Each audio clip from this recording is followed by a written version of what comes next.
Welcome to the World Kiteboarding League Round 5 here in beautiful Brazil. We are in Cumbuco. I'm Lewis Crathen and this is Gemma Hendra. This is going to be exciting, Gemma. Good morning, everybody. Yeah, it's amazing. We're at the final event of 2017. We're going to be crowning our world champions this week. And this spot, Cumbuco, Brazil, is just amazing. What a perfect place to finish up our year. Conditions have been superb. They are constantly windy. The event directors here, they don't even worry about the wind. Those of you that have been to Brazil or are thinking about coming, I highly recommend it. There's a great shot there just looking down the coastline. We have around 15 to 20 knots, actually probably about 18 to 20 knots I'd say now, Gemma. So it looks like the riders are launching their 9 to 11 metre squared kites. Great shot from the drone there, Gemma. So it's all about to start. It's all about to happen. We're just going to have a little look at our postcard from this event and show you guys a little bit what the riders have been doing since we arrived here. Let's take a little look. Douro Beach is one of the world's most renowned and idyllic kiteboarding locations, famous for its sandy beaches and consistent winds, making it perfect for all levels of kiteboarding. Not to mention all kinds of other sporting activities in a country where sports is a way of life. Cumbuco is a scenic and picturesque town with a laid-back, relaxed and tropical vibe, attracting tourists from all over the country and the world to this wonderful corner of Brazil with its unique culture, people and heritage. So sit back and enjoy as the WKO World Tour and the men's and women's WKO World Champions are decided here on Douro Beach. And we're back. So for those of you just tuning in, thank you to everyone in Europe who's watching. Should be about 3 p.m. over there. We're at 11 a.m. local time here.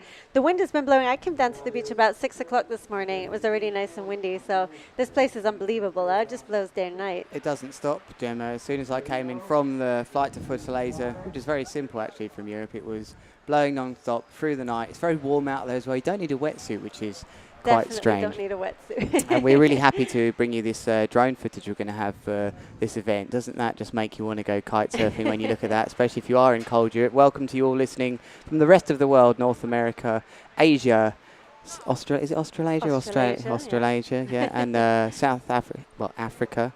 It's nice that you can join us, whatever time it is. Exactly, and to let you guys know, yesterday we've run the qualifier event, the wild card qualifier. So this was a special event that was held for the local national Brazilian riders.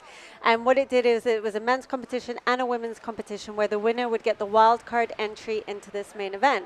So it was a good selection process. And the two riders, national riders who are entering the main event are Dionea Vieira and Eric Anderson.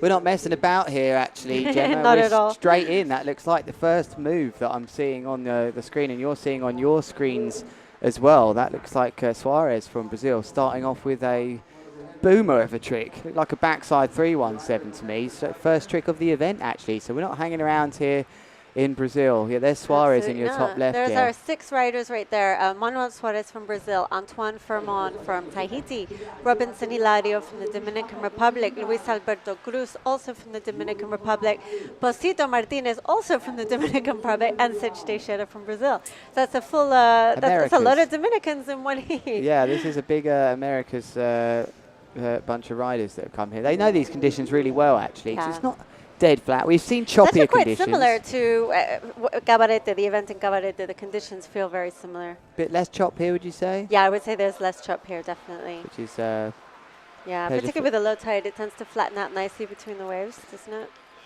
This is Antoine Fermon, and he starts off with a double heart attack. He needs a big event here, actually, Gemma. He's on my list that I've been provided to here, that he's the danger list, actually, not such a good list. Antoine, he missed our last event in Egypt. He wasn't able to get there. Antoine lives in Tahiti. It's very far away from everywhere, and it's not easy for him to get to all the events. So unfortunately, Egypt, he just wasn't able to find good flight connections. And to get here to Brazil, I mean, he had like a 50-hour trip or something like that. It literally the furthest away he could possibly be. He started well there, though, and as we said to you, he does need a good score here. So he'll be happy with that, actually. He'll be very happy with that. He almost has to win the event to be back in the elite, apparently, so this might be the last we've seen of him. But that was a good start. Very consistent start for these riders. There is another rider that impresses me. Posito Martinez. I was on the same flight as him over. He's a nice guy, and he came out quite late to this event, actually. I mean, I thought I was late. I came in Tuesday night. We're starting on a Thursday morning. And Brazito Martinez in your screens there. He's done really well this year, actually. He has a good ranking. And yeah, he's doing great. Where's he sitting at the moment? he's sitting in 7th. Here he comes, left foot forwards. What's he got? He's gone for a...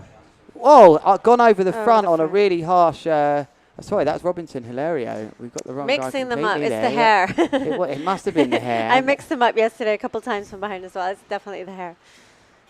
Yeah, we do apologise. That was.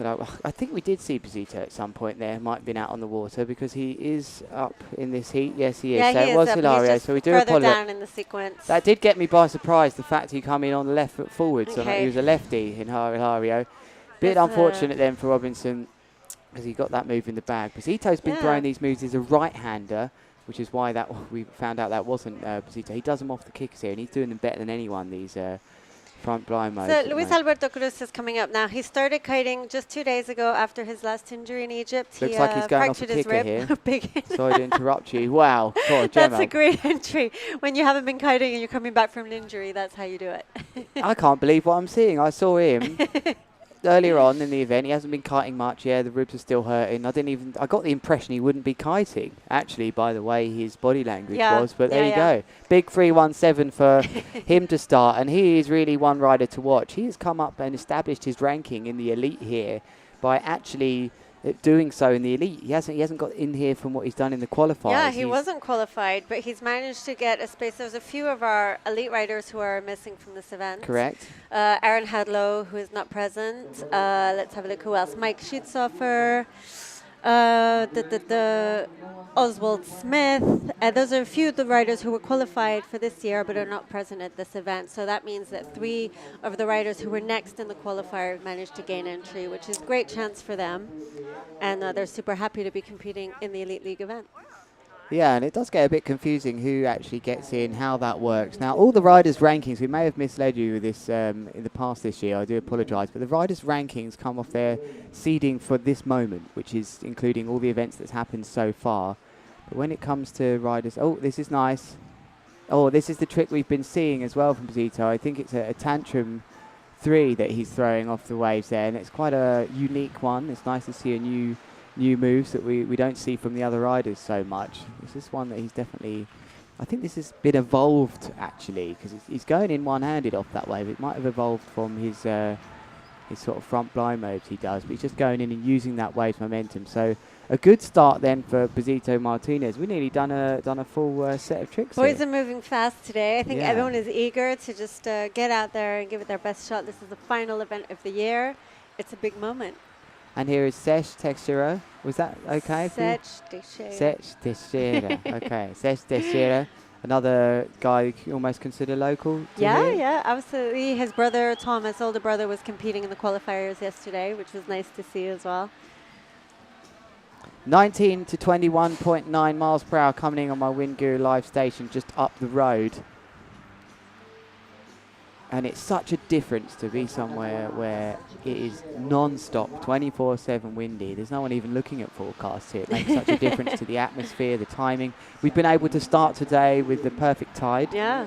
So we can actually have the luxury of waiting. But here comes Sesh then, coming in left foot forwards in front of the home fans here in Cumbuco for round 5 of the World Kiteboarding League. The final stop, he unhooks left foot forwards, reasonable takeoff, and he starts with a bounce out and survives that crash on a 317. That might take a point off, I think, Gemma, for that butt check. Yeah, he will lose points for the landing there, but it's early days. Don't forget these guys are getting 7 trick attempts. Top 4 points are counting. So plenty more thanks to everyone who's tuning in with us. This is round 1, heat 1 of the Men's Elite League in Cumbuco, Brazil. And tune in, send us some comments, let us know where you're watching from, who's going to win, who's getting the world title. And interesting enough, Sesh Teixeira, where is he sitting currently in the ranking? 3rd, I believe? Yes, he is. He is sitting 3rd. Yeah. He's doing really well. So Sesh would have an opportunity to gain the world title if he were to win this event and if Carlos Mario went out during the 2nd round. Is that right? Cool, we're going into this discussion already, Gemma. This is a big one. This is all about the possible scenarios here. There's so many Gemma, and it There is are, possible. Yes, I think that So Carlos yeah, Mario would have to it's finish important for ninth. people to know that the world titles are still open. Nothing is secured yet. So it's all going to be decided at this event, our final event of 2017. And even though Carlos Mario and Bruno Caggia have got solid leads, anything can happen during this last event. So it is still possible for Liam Whaley to get the title, Sitch Teixeira, and for the girls, Annabelle van Mestrup.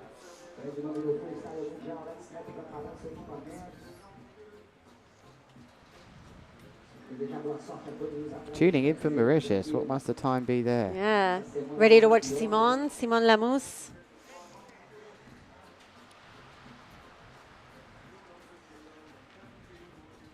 Okay, in your screen then comes once again Suarez to go for Manuel his Suarez. second trick, left foot forward into the beach. Looks like he's got good power, or velocidad, I think they call that. I hear that one on the MC guy.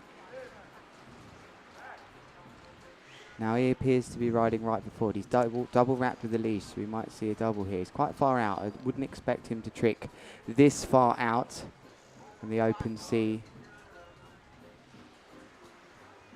Guido is asking how the wind is. The wind is absolutely beautiful. We're in Cumbuco. How many knots did you estimate there, Lewis? What's your wind I've guru just pasted reading? on. I'll do it again for those of you who've just joined it. That's our nearest Wind Guru live weather station, which is about a 1.5k down the road. It's 20. I'd say it's bang on 20 knots, really, Fantastic. out on the water. Could you ask for more? Couldn't. And this is going to be big. He finds the way to turn it into a 319. Manuel Suarez means business. He had the time there, you could see from the takeoff. Watch this. Picks a nice bit of chop to come off here. And he quickly finds a decent takeoff, and he had the height. And from this moment on, very similar style actually to Carlos Mario. Yeah. I wonder if that's maybe because they kite together down here, I suppose. It's a Brazilian thing. Lots of amazing local talent here, which we saw yesterday during the qualifiers. There's so many young riders and even really young kids out on the water. Like they look about 8 years old, you know, and you can just see how they're starting the beginning of their careers here, and it could lead to something big. It's really A lot of refreshing talent. actually to see. Yeah, it's really so many nice to young see so many people. young people. So Antoine Did Fermont, that sound bad from our perspective? It's nice to see so many young people. not that these guys are old, but We're not old, yeah. Right. Here he comes then, Antoine Fermont. Lovely shot from the drone. He's going to unhook here. He's going for a bounce out, harsh bounce out for him. And he looked like he just appeared to have quite a little high on the way in, but he had a shot at that move, and he gets an unfortunate bounce out. The rotation speed just being a bit slower than some of the riders we've seen from Brazil and the Dominican so far. So that's going to be most likely a heavy crash, actually. It's not going to be one of his top scoring tricks, if you do get to see that.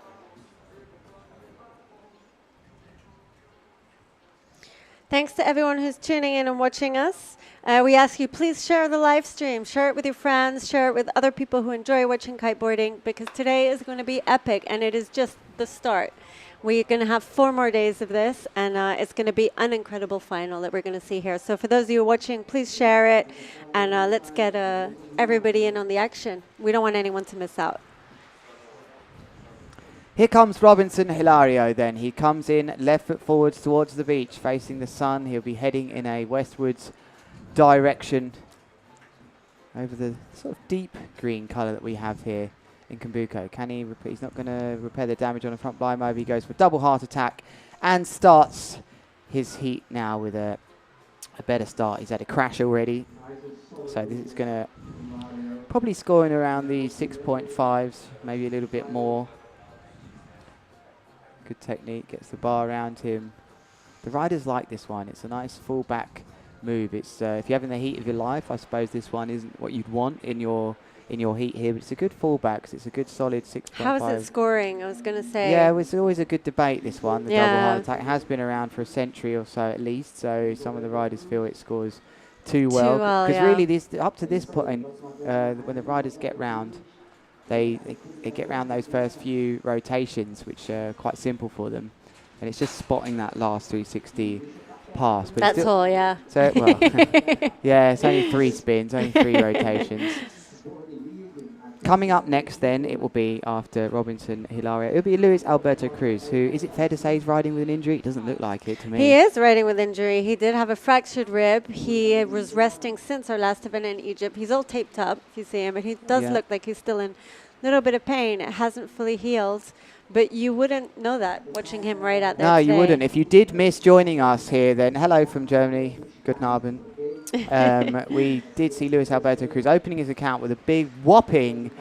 It would have been, he's a lefty, right foot forwards. He would have started with a 317. So most likely we'll see a tack abortion right now on your screen from the drone following him ever so carefully. Now we're on the tight. He's going to come in left foot forwards, and I expect to see a backside 317 from Luis Alberto Cruz. Currently ranked right up there in this one. I suppose I should give you where he's ranked. Yeah, let's see. Oh, he's in the top 10. He's 9th. And, but he's Which is amazing for someone who wasn't a qualified rider from this year. Yeah, I mean, he it's took such his a great, chance, yeah, hasn't he? it's an amazing result. He's really taken advantage of every situation. Could be a kite switch, this, Gemma, actually. Yes, it's going to be a bit of drama to start the morning off here in Cumbuco. Pit stop, he's had one tack, rides in. It's a successful pit stop. It's a bit longer than usual, but it's around 5 seconds. Not bad. He's okay. So let's see what's happened there. He's changed from a 9 to an 11. As from my wind speed readings, the wind's gone up. Actually, it's the low is low and the high is high, 23.9 to 17.5. So he felt he needed a bit more, and he will have time there. Luis Alberto Cruz, who finished on the podium in Egypt, even though he injured himself and couldn't complete the last heat. Whoa, what a slim 7 out to sea there. Now, I would love to have known what was being said over the mic, over the tannoy there. That sounded to me like Olaf Van Tool having a message to the rider, because we know these riders get a certain amount of time. Look at this for an amazing move. This is right out there on the chops, and he held that landing superbly. So it's possible that Olaf Van Tool had said, you've got one more tack here to perform your trick, which would have been quite early from what we've seen in the past, Gemma, but the conditions are suitable. The conditions are suitable, so, you know, people, they can take advantage of the situation. You really do have to do it all kind of within 3 tacks. Let's have a look and wait for his score to come in. Good morning, Gustav, all the way from South Africa. See you soon. It's going off out there at the moment. We're super happy to see everyone tuning in. What has happened there? That was a crash. Where's the fishing line? I missed that move. We just took our eyes off it. Yeah, he did go for a move there. It just came up a bit cut on our screens there. So first thing I could think of was he's hit a fishing line, but he did actually approach one of his maneuvers there. And we are finding some. Luis Alberto's last trick scored 8.03, so he's sitting in second position just behind Manuel Suarez.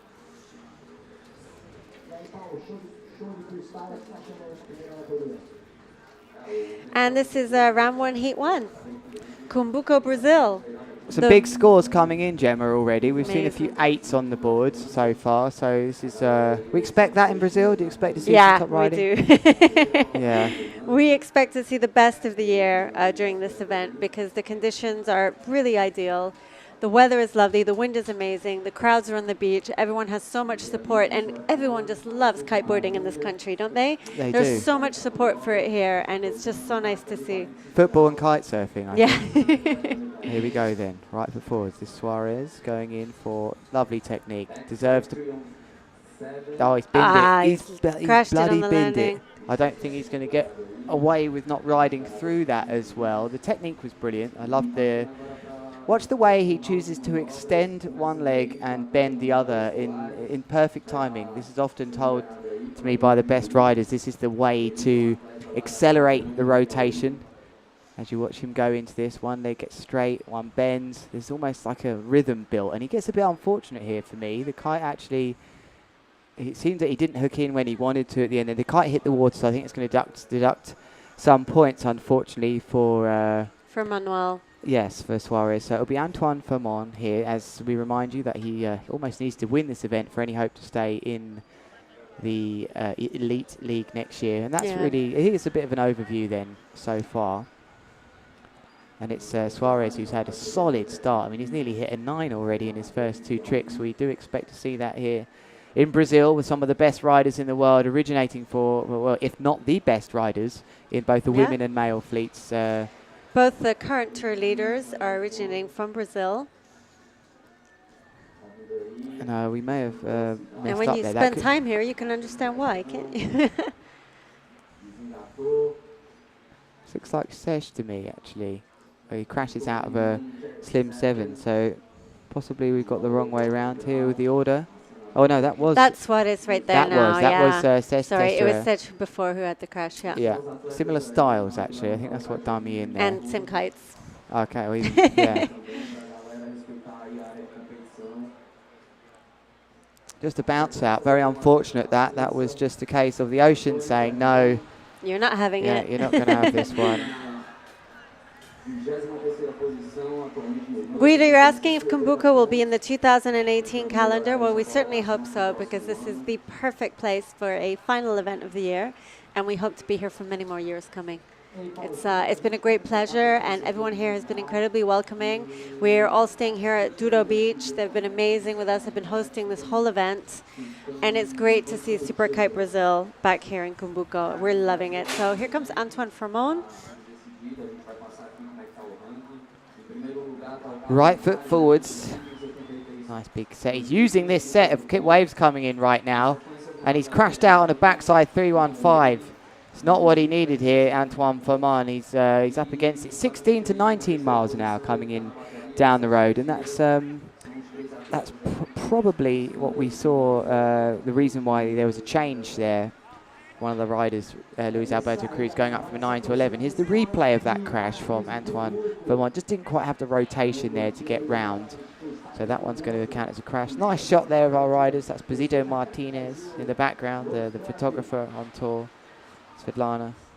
She's enjoying the warmth here, I bet. No Yeah, wetsuit I think she is. for her. Here goes Robinson Hilario. Hilario. And how's he doing in the rankings? He hasn't had the best year so far, but he's still up there. He's in 16th position. So if we... I think that would put him just on the border. He's in the danger of zone. I have him on the sheet it here is in a the danger zone. zone. Ooh, I wonder if that counts as a trick. In the old days, that might That count would as a have trick. That would counted. have done you in. Hilgrau, so likely, body language says to me he's getting ready for a left foot forwards here. What's he got? He's coming in now. This is a left-handed rider, so this could well be a KGB 5 possibly, or maybe just a backside 315 or 317. Here he comes then, Hilario. What's he got? Front blind mobe. Yeah, still tried to wobble him out though, did that ocean. That was the damage repaired from the first move from Robinson Hilario. He has that move down very well. Just watch this, how he lands here. So it's a nice bit of just edging, slows himself down. Great takeoff. Perfect takeoff off the ocean. Spots the landing. As he lands here, again, that board, very good control of the tail of the board there. It tried to wobble him out for the second time off that move, but Hilario fights that one off, and he'll be more than happy to have dealt with that.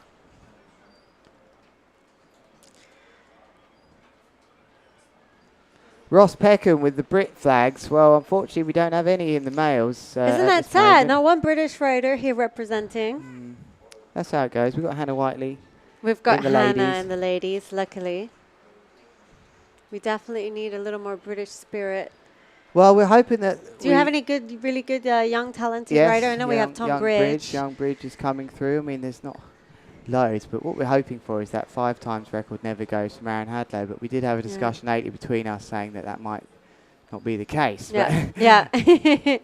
Only a backside 315 from Alberto Cruz then. Most likely wanted to go for the backside 317, which he doesn't have on the board so far. He's got an 8.03 317, an 8.03 Slim 7. Ironic is that. Exactly the same scores before. So here's what happened here. He just got a bit of a bounce out on the takeoff. He didn't get the height here. And it's sensible riding. He just hung up there on the 540 degrees rotation and just thought, I'll just settle for this. That is very experienced riding from a man that we're so impressed with already, Gemma. It's amazing with his injury and everything that happened in Egypt. He's just full power here, isn't he? He hasn't done a full year on the qualifying league to get into the main. He got his chance to get in the main event with a good, reasonable finish in Le Cap, but still it involved so many other factors of other riders getting injured and not coming in. That then he took his chance, and his chance really came, as I pull up his stats here, It came with a very good result in Egypt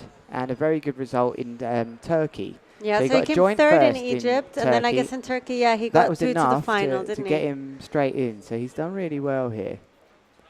Obviously looking to secure the best result possible and qualify for the Elite League next year. He's just one of those guys who can really pull it out when he needs to, just as he did when he won the event in Cabarete last year, Yeah. 2016. What a change of environment for him. Not long ago, we were in the Netherlands at a windless Texel event, and he was riding in the qualifiers. Yep. You know, like now we find him. But I think he's in his element here. He's Yeah. obviously likes these conditions. These conditions are very favorable to him, similar to what they have in Cabarete. They like using the kickers. That's right. Doesn't look so powered here, does Basito Martinez? He's sort of riding in. He's on the 12. Win stats are 18 to 21, minimum 14.8. That's what he's feeling in his kite. He's riding with speed now out to sea, right foot forwards. And what's he got for us? He is still battling to unhook. Not the greatest kite position, but it's not bad. Superb riding, though, from Basito Martinez to complete that backside 317 out to sea there. The pressure was on for him to nail his move. That's good riding from the Tour veteran. He's a veteran. He's a household name. He's been around. Plenty of riders now become household names. But look at this. This was really skilled riding from the Dominican. So 3 Dominican riders in one heat. This is exactly what we saw back in Egypt, I believe in the semifinals. They were also all 3 of them together. And back in that case, only 2 of them could advance, and it was Bosito, unfortunately, who didn't quite make the cut. So I'm sure this time he's going to feel a little more pressure. He's going to want to progress. So just going over this, let's make it clear that the top 2 riders are passing through to round 3, and the rest are passing directly to round 2. Yes, no one goes home No a loser eliminations just yet. just There's yet. no one getting a ride to Fortaleza just yet. After this, we will bring you the first round, I believe, today of both the men And the women. and the women. We're going to see how we progress. Hopefully the wind conditions look good for the remainder of the week, so there shouldn't be too much of a rush, but you never know.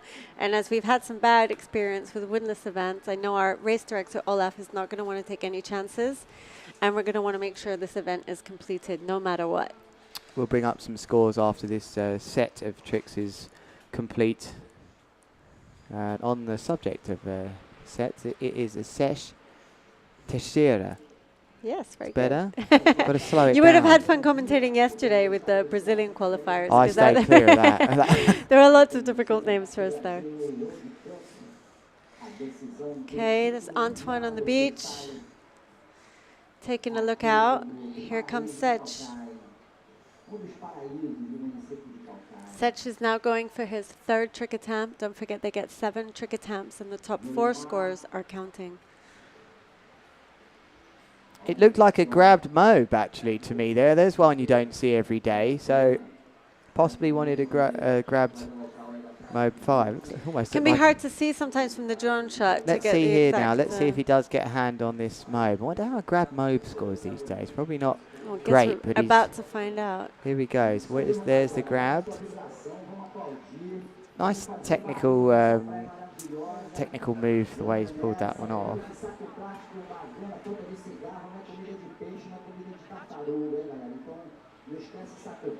So let's look at his scores there. We got the scores up for you there. Of course, is that Seth's 3rd trick coming up as well? Yeah, it might well be that's come up. Yeah, Yes. it's only a 5.83, so So there's your answer. there's a bit of damage limitation there, I think. That was a trick that he felt that was comfortable enough to get in. He's had a 317 big crash on the first move and a crash on the crash completely on the second, so he may have just been going for a move here. And cool, is he stuck it? No, he hasn't. I like that then. So he sticks a front blind mobe then, does Manuel Suarez. Suarez. And look at that control, pulling the float just to get that kite up off the water. So we're starting to see a bit of tactics come into this now then. Gemma Suarez has hit 2 big 8s already here, and he's had a 2.73 before that. So he's just trying to get the 4 solid moves in, really. Before he starts taking some risks. Yeah, some of the riders that have had a good start here are now seeing a lot of the other riders, they're putting the pressure on, really. They're just sort of trying to get near to their 4 solid trick scores. That's why we just saw that grabbed back mow from Sesh. He's actually one of those riders that needs to get going here, but he's just sensed that sort of nearly midway through this first round, it's time to try and get some solid scores on the board. Here's a man who does need some solid scores. It's Antoine Famon, who currently sits in 6th now on a 6.63. He's not had the best first 3 tricks, double heart attack. I expect to see something like a solid front blind mobe here, or not many guys are throwing the mobe 5s in these choppy conditions, but let's see what he decides to do. We might even see a Slim 5. Looks like he's preparing for it out here though. Is he searching? Is he on the search? No, he's going to turn around. Gemma, what do you think he's going to do? Have a guess. Let's have a look. Let me see. Where's his scoring? I can't even remember if he's a lefty or a righty. Well, he's got plenty to choose from. It says obviously he crashed his What does last 2 leash tell attempts. me? His leash tells me that it's on the right at the moment. Should really know this It stuff. was his French teammate Nico Delma who was giving him a little bit of advice. Okay, he's going to be just before he starting. went out. He's going to start right foot forwards, I think. Here, he's not going to form a trick here at that speed. He's got the leash round the back to the right, so I think he must be a right-hander, and he's not double wrapped or anything. So I think we're going to see. Do you think I he's think looking we're a going bit to see a front underpowered blind there? Is he mobe. okay? Yeah, Oh, he's all right reasonably. now. I think we're going to see a front blind mobe here, or KGB. No, not the best takeoff, but he sticks it. Great shot on that drone there. He didn't get super poppy high takeoff. It was a bit dragged off the tail. But that's sensible riding for me, Gemma, to go for the front blind mode. Let's watch this takeoff in front of us there. It wasn't a bad takeoff, but the technique pulled him through. Not super high, was it? No, But it wasn't still super solid. high, but he pulled through that brilliantly. So he's coping with the pressure. It's good. He'll have a second score there. The pressure was on for Antoine Fermon, French rider who's home base in Tahiti, one of the most beautiful places in the world. But moving over, we're going to go back to Robinson Hilario. He's from Tahiti. Antoine Fermon lives in Yeah. Tahiti. Yeah, he's from Tahiti. He's up there. That's up there with some of the Yeah. beautiful places in the world, like Absolutely Cumbuco and amazing. Worthing, West Sussex in England. There's another one for Absolutely. you. Yeah. It's on the list. Is to me. It's the only one on the list to me. But back to where we are here with Robinson Hilario. He's another household name, I think. Yeah, He's been around absolutely. for He's been around for a century or long so, time. yeah. I remember Robinson competing, yeah, let's have a look, at least the last 7-8 years. He's a quiet guy. Keeps himself to himself. Yeah. But he's got the moves. He's a left-hander as well, so it takes a bit more energy from us to work out what he might well be doing. How's he sitting at this moment in time? Hilario is in 4th place. He's started to pick up some rhythm now. He's crashed the first move, but he's got a 6.77 double heart attack, then a front blind mode with 6.33. The left-hander doesn't appear to look like he's going to be going for something in towards the beach, heading towards the west over the dark green waters of Cumbuco. He looks out to sea. Just have a little look what's coming his way. He'll be performing this one on a starboard right foot forwards on that 13 meter kite then. What's he going to go for? He's a left-hander. I'm going to have to think quickly here. Maybe couldn't get it in. Slim 5. Really nice Slim 5 actually. So again, that's going to score a reasonable score in the mid-6s, I think. Didn't go for the risk get that one more 180 rotation.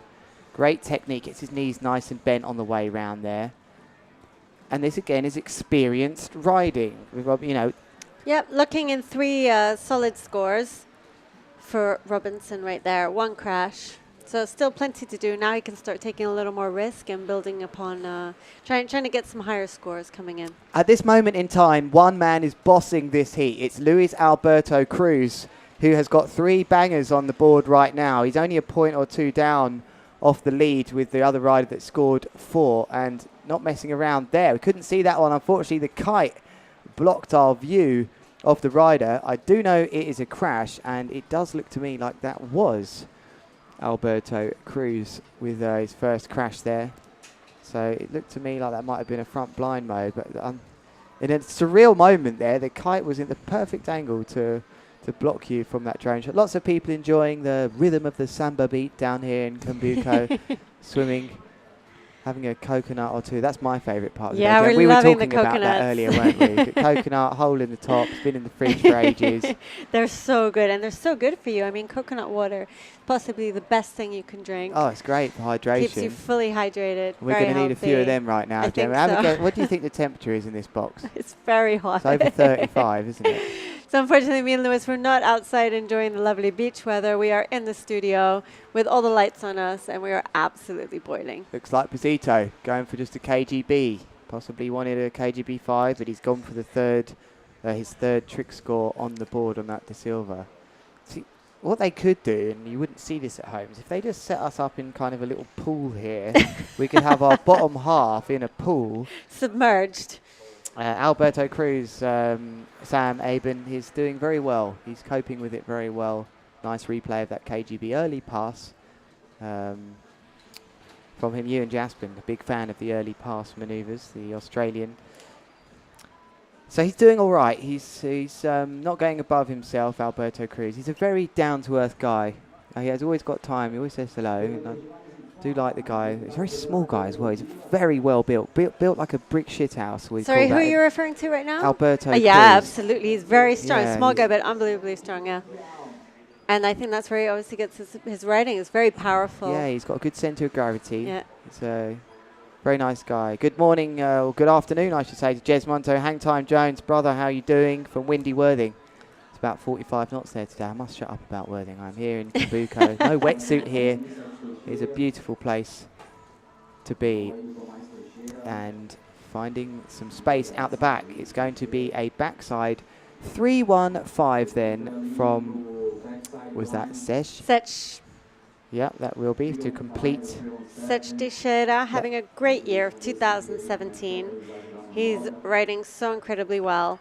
And I know he's going to really, really want to get on the podium here for the final event of the year. He will. He's not having the best start, let's be honest, to this heat. Some of the other Dominicans and Brazilians are steaming, but that was a sensible move for me. He didn't get the height off that pop. He settled for the 540, and there are your scores right now then. Young Manuel Suarez currently in the lead. Yeah, there's no fourth trick to come yet from Alberto Cruz, though. He'll likely go over a 30. So for me, it's Alberto Cruz who's got 3 solid scores on the board there. I mean, like solid, very good. You know, 7s or 8s, and that's what we're going to see a lot of as the day progresses. So we join Suarez, right foot forward. He's mugged up that kicker off, and he goes for the next one, and it looks like a double hard attack. And it is. This land is like nothing's happening. Yeah. There's one of the staff in here just checking the aircon. I don't blame him. It doesn't feel like it's working to me. No. That thing is working. Maybe we can remove these windows behind us and just let the wind. We're going to need to do something in here. I'll tell you that much. Personally, I go for the half pool system. As there's the replay. And the crowds start to gather here in Cumbuco now as the day, it's 11:37. Local time here in Cumbuco, Brazil. For those of you who are not familiar with this spot, it should be on your bucket list. If you are an avid kiteboarder, which I assume you are if you're watching us today, this is where you want to be. Make sure you come and join us for one of the events down here because it's just amazing. Province of Ceará, who are sponsoring this event. And we thank you guys here at the Douro Beach Hotel for welcoming us to this beautiful location. And we're loving it, aren't we, Lewis? No, we it's are just, loving it. It's been amazing the whole time, really enjoying the whole thing. And those drone shots there from our drone pilot, Robbie, you can have a look. It's just fantastic. The location is just spectacular. And the region we're at? Ceará. And this one? What is this one? You can pronounce that one if you want. No, I want you to help me, Gemma. Caucaia. Caucaia. Okay, I just have these abbreviations to help me with some of these difficult. Oh, it's a Chromobe attempt. Chromobe 5, and he needed that. Antoine Formern with an incredible Chromobe 5 riding out to sea on that Tacoon. Good timing for him. Gets a great takeoff, and he'll be stoked. He slams that one down. Watch this. He lands completely with no kite. As soon as he goes into this move, switching into the toe side position. Very difficult skill this. Off the kicker. Good timing. Gets the bar to the hip. Takes off very well. And look at this. Bang. Good landing. Has to reach for that float to get that kite up off the water. Very good timing from him. Our event here, round 5 of the World Kiteboarding League in Cumbuco. Our partners, Douro Beach Hotel, as you mentioned. Beautiful place to stay. Some great restaurants around. Thank you also to the restaurants who've been hosting our rider dinners every night. So Secret Spot, ACL, Amadio, Villagale, Windtown, and 0031. Thank you too much for everyone who's helped make this event happen in a very short period. I only got the call about 4 days ago, actually, that I was coming out Quite here. impressed you made it here. I was in time, holding on. Liz. I didn't fill up the schedule for this one. I knew it would work out. You And knew you wanted to be here. Yeah, this is a really special time. As we watch It Robinson is. Hilario come out to see here. He's probably not going to trick on this tack. Just to touch a little bit on why this is so special, I only have to point to some of the best Brazilian riders in the world. We're at their home right now. It's been 3 years since we've been back here. The 2014, the last event we had in Barra Grande. Yes. Which was different setup, different format. Now Were we've you, got were you this. commentating there as I well? was. Well, I was Lewis? Yeah. trying. It wasn't the best setup, but I was trying my best off a little Has webcam. it changed? Have we progressed Oh, in has the it last 3 changed? years? Yeah, it's unbelievable now. We've got It's this whole fantastic. team, this new format. Who would have thought that we'd be sitting here in the studio with everyone? Robinson just 3 years later? Hilario, KGB 5. No, says No. no. He had the time for the KGB 5, but he's thinking further ahead. He doesn't want to get another crash here because that would be. He'd only have. So he's done well here. Okay. This is clever riding. Now let's watch this as he goes in. Great technique, comes all the way round.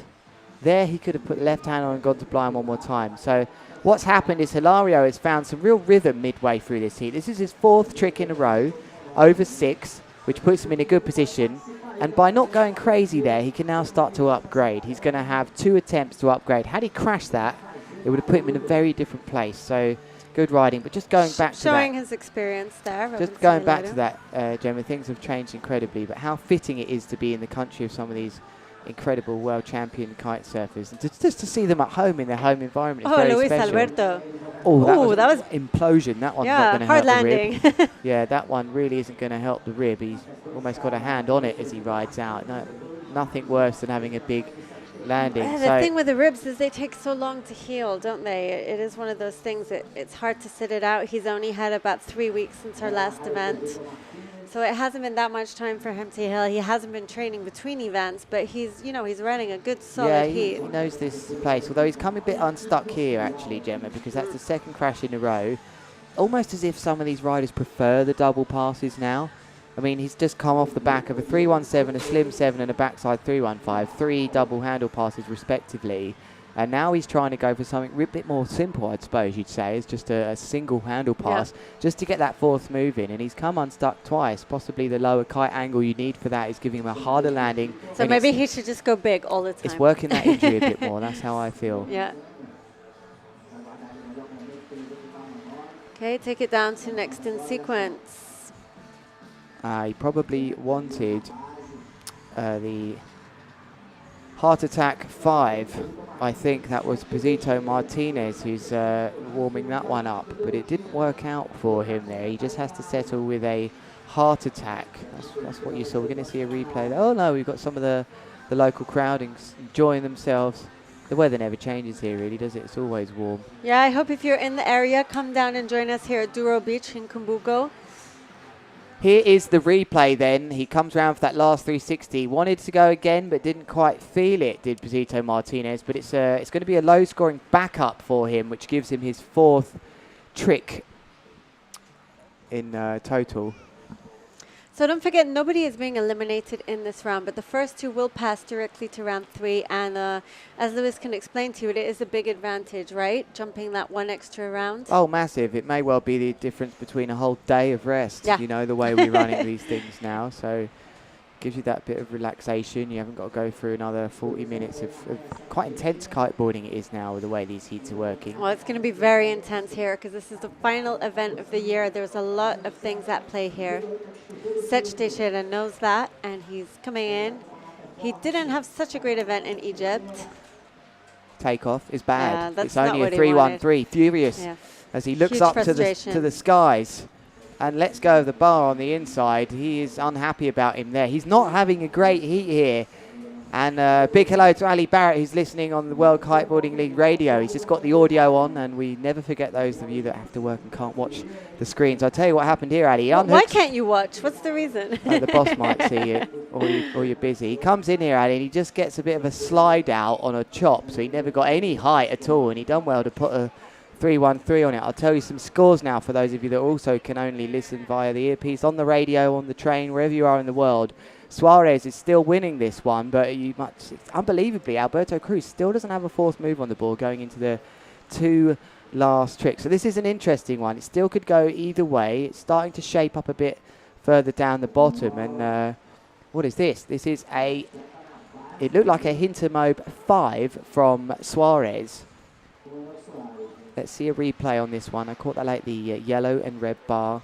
He is holding with the yellow boots. He's got a white rash vest on, a long leash, and it is just a heart attack. A Hintermobe 5. Big spray in the face as he shakes it off with his hair, landing, stomping that hard. Let's taking a look at his scores. Suarez will probably upgrade that front blind mode with that by only a small amount, though. Not a single crash yet from the young Brazilian Manuel Suarez. That's very true, Gemma. He's riding very well. Thank you to everyone who is tuning in. Joel, you're asking if we have any start dates for next year's 2018 calendar. Hopefully it should be coming out towards the end of this month, and we're just waiting for some confirmation. So we hope to have that information as soon as possible. We want to know as well. We want to know where we're going next year. Yeah, I do have a bit more on that for you. I mean, we do have certain events confirmed. Turkey, Akyaka is repeating, Tassel in the Netherlands. I did get some notes earlier. Well, I had a discussion earlier where I was told these are the things you are allowed to say, and nothing I can say is 100% confirmed, but I can say that there was talk about maybe Mexico at the start. Very the Cats exciting. on the board as well. Yeah. Australia seems to be a done deal, Australia, maybe. Melbourne, which China's I'm very excited about. Never been to Australia, and I would China's love in to there know. as well. There's a few there's excitement coming for 2018, but here we are watching on the screen Antoine Fermont, left foot forwards, riding into the box. The tall, built rider with a white rash vest on, as all the other riders are wearing, really. That's kind of pointless telling you that. Blonde hair, working the kite up and down as we see the base of his board, the yellow base of the board. He's close to the beach now. He's Come about on, Antoine. 20 metres away. If he sticks, oh, where did the last 180 come from that? Yeah, it's It was a big. double Hintermobe 5. It wasn't even particularly high, but he managed to... And he pulled off the last his rotation. rotation. That was superb riding from him. He's really pulling this one back. He's had a kind of a dodgy patch of 2 crashes on trick number 2 and 3 respectively. So here he goes then. Takeoff was pretty good. Goes round, double spin, passes the bar and spots... the landing actually, he was almost late on that last rotation, but he got the tail of the board down, and with that sort of 540 landing coming out toe side, rather than you would do if you're coming off a backside 3-on-5, for example, on the hill, he was able to keep the board rotating, pivoting round and landing. As Robinson Hilario in our shot now with the big frizzy hair, those white boots, clean landings. That's one of my favourite tactics. Always go for the whites if I can. And he is with a 13-metre kite riding out to sea, red and yellow F1 kite. It just brings back memories of that. 3 F1 riders in this heat, don't we? Yeah, there's this kite reminds me of the old Slingshot Fuel. Those of you remember that one where I think it was the 2007s. They had colour-coded leading edges. I thought you were saying the style of the brand new kite looks like a 2007 No, just the Slingshot. colours, just the colours. Just the colours, You good. know, it's got that nice. I do like colour-coded leading edges. Sometimes it does. It keeps the colours fluid amongst the kite. Here he comes, right foot forwards. The left-hander maybe going for a big backside just a 317. He might be going for here. Let's see, Hilario. He hasn't gone for a double yet, but he's put himself in third with some very clever riding. He crashed the first move, then he's gone 6.77, 6.33, 6.1, 5.93 to get 4 good ones on the board. Thanks for that, Nemo. Taylor. Nemo. Hey, Nemo was great. Nemo was here. We were having a chat with him on the beach yesterday. And we were saying how taking the event to Levanton in Mexico would be great because there are so many Americans down there and bringing this to a whole new audience. So thanks for the support. It's super nice to get chatting to people on the beach and find out who's watching from where. But here right now we're watching Robinson Hilario coming in. I know you guys are watching from Dominican Republic, so I hope you will show him some support. He's going big for this. There he And goes. oh, whoa. What has happened there with the leash? Unbelievable. So he's bared off downwind and kept steaming that kite up and down. It was clear he was going to go big. He sticks a backside 317 here, but halfway through, the leash rotated around his body in such a strange position, I thought he'd had to have let go of the bar. What But a he great didn't. slow-mo. Let's take a look then. I'll get back to the clean boots, clean landings in a minute. But here he goes into the big railie, passes the bar, passes it again. The leash almost wraps around his neck somehow there, but he hangs on to it. That was very bizarre. It was almost as if he'd let go of the bar. Score okay? Well, he had the bar in his hand. The leash did its own thing, and he didn't lose the kite. So I think that's going to score. Controlled. Well, it's likely that the kite rose up during that move. We didn't see that on in front of you there, but that was very good riding, I think, from Hilario. He's really showing his experience here. He bared off downwind there like a steam train, working that kite up and down, and it was clear from his body language he was going to start. He's given himself this space, though, to go for these two big tricks. So I look forward to seeing what that's going to score. For me, it's going to be way up in the high sevens, I think. So his Dominican friend there, Luis Alberto Cruz, waiting for Robinson's score to come in before he goes out for his sixth trick attempt. And just to wrap that up then, who was asking about the white? Rob Fishner, the white boots, clean landings thing. Don't know, something about it. When you go to the gym, white shorts, white top, clean. What are you talking about? I need a toothpaste sponsor. Here we go. And it is just a Hintermobe 5 for Luis Alberto Cruz, who finally gets that fourth trick on the board. And that's going to push him way up now, possibly into first place. He's on a 23.49. He needed a 6.95 for first place. I'm not sure that's quite going to do it, but remember, first and second advance into round number 3. Let's see how that scores from him. So the one who's having a really tough heat right now is Sech Teixeira. He is quite a way back behind the rest of the pack. From first to fifth, their scores are actually all pretty close together. But unfortunately, Sech is only at a 16.46, quite far back in sixth position. It doesn't matter. He will still get a chance in the next round. But I know he would rather be in the top 2 and pass directly to round number 3. Up goes Bezito Martinez, household name as well now. He's regularly in the top 10. He's having a reasonably good year so far. He's in. He's just outside the top 5, really. He's in 7th place. Reasonable result in Egypt has cemented him in this one. He gets to go second to last in this to watch the others. Only ranked higher above him here is Sech Teixeira, and he comes left foot forwards in, does Bezito Martinez. He is such an explosive rider. He's come right up the beach. 20 metres. Oh, he was so close to the beach there. He had to abort. So he might well have to try this on the right foot forwards now. He goes over one way, over two. He's past the kickers. He won't be using one of them. And to me, it looks like he's going to set. Oh, he's got a rogue kicker out to sea. As Alberto Cruz has to turn around. This kicker might be inviting. As the tide's just starting to settle now. It doesn't look too high. He's going to come back in left foot forwards as we see his De Silva kite, blue, orange and black. It looks like he is still on the... he's on a 14, so he's going big. He works the kite down. It comes back up. He starts to build speed. The kite is settled. He is planing efficiently. He's focusing as he comes towards the fans. Here he goes. Any second now, we're going to see him unhook. Bounces the board. The orange boots. Here they go. There it is. There's the bounce. He's off. He's going for a 317. Oh. And he's landed it superbly, heavily landing over the heel edge, but managing to get that heel edge to bite and keep the momentum going. That is a very good scoring trick from Bezito Martinez. So you Dominicans will have enjoyed that one. There's a nice replay of him here. And watch as he lands heavily over the back. The butt just... what a recovery, hey. Bit of a bounce out on the heel edge, but it was a great recovery. And Martinez will be up there. On my screens it says he needs a 9.18 for first, but that is true because he will... So Guido, you're asking, let's have a look here, if we're going to be running men's and women's. That is correct. Today we will be running round 1 of the men, and we will follow it up with round 1 of the women. And that will probably be it for today, although nothing has been decided just yet. It depends how fast we get through these heats. And how well we can keep ourselves cool in here. Yeah. Gemma, if it goes very quiet, it's because Lewis and I have just passed out from heat stroke. Could have used some white boots, Rob. Well, I've got many reasons why white boots can help. I think that they can be an extra visual reference to judges, and they may appear to have your rotation speed speed up. Does it have to be white? Can't it be orange? No, it has to be white. Something about the colour white is always viewable, and I think that you can see them spinning better. I think that they just show up more. I think they just look better, but that's personal preference. There's some more fans on the beach here who are watching this amazing kite surfing as over his shoulder. Focus of Sete Teixeira. Got lots of support here from the Brazilians on the beach.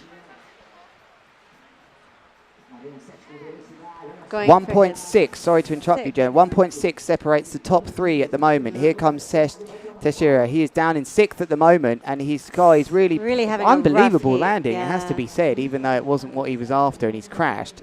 He's actually, it looks to me, gone for a slim there and somehow landed a slim, I don't know, slim 640 degrees, a slim 640. The way he's come in on that, it was almost a front side, block side. Let's see what's happened here. He goes round, comes round. That would make it a slim 5. He's landed a slim 620 there and rode it out and then reversed back into hillside after letting go of the bar. So I think it says it, the body language said it all to me there as he allowed himself to sink to the bottom of the Atlantic here as he's in last session this year. Is not having the result that he'll want here, and he's pretty much condemned now to 6th or I think 5th.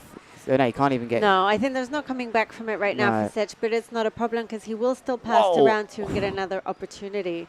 And but that was Manuel Suarez right there. Suarez just had a big deal. I mean, he's got the yellow boots, but I certainly noticed him there as he span around. He went for a slim 7. The landing was perfect. He tried to hold on to the tail, and then the sea just dipped. There was a dip as if he was coming down the other side of a speed bump, and the board just lost its tail end. He was riding heavily on the tail to land that, and the board released. It was quite a big crash that. It's going to deduct the points quite heavily. So, but will it be enough? He's got a low scoring Sim 7. Will that be enough to oust his 6.47 front blind mobe? Possibly. So that was the 7th trick attempt now for Manuel Suarez. Is that correct? We're down to our last trick attempt for these 6 riders. He'll be gutted about that. He'll be riding in now thinking, oh, I could have really done with a bit of a breathing space here to get first or second, because he knows the other riders are very close behind him. As I said to you, the other riders are, there's not much in it in the top there. It is 1.6 separating Pasito Martinez in 3rd. In front of him by 0.13 is Luis Alberto Cruz, and then in front of Alberto Cruz it is 0.59.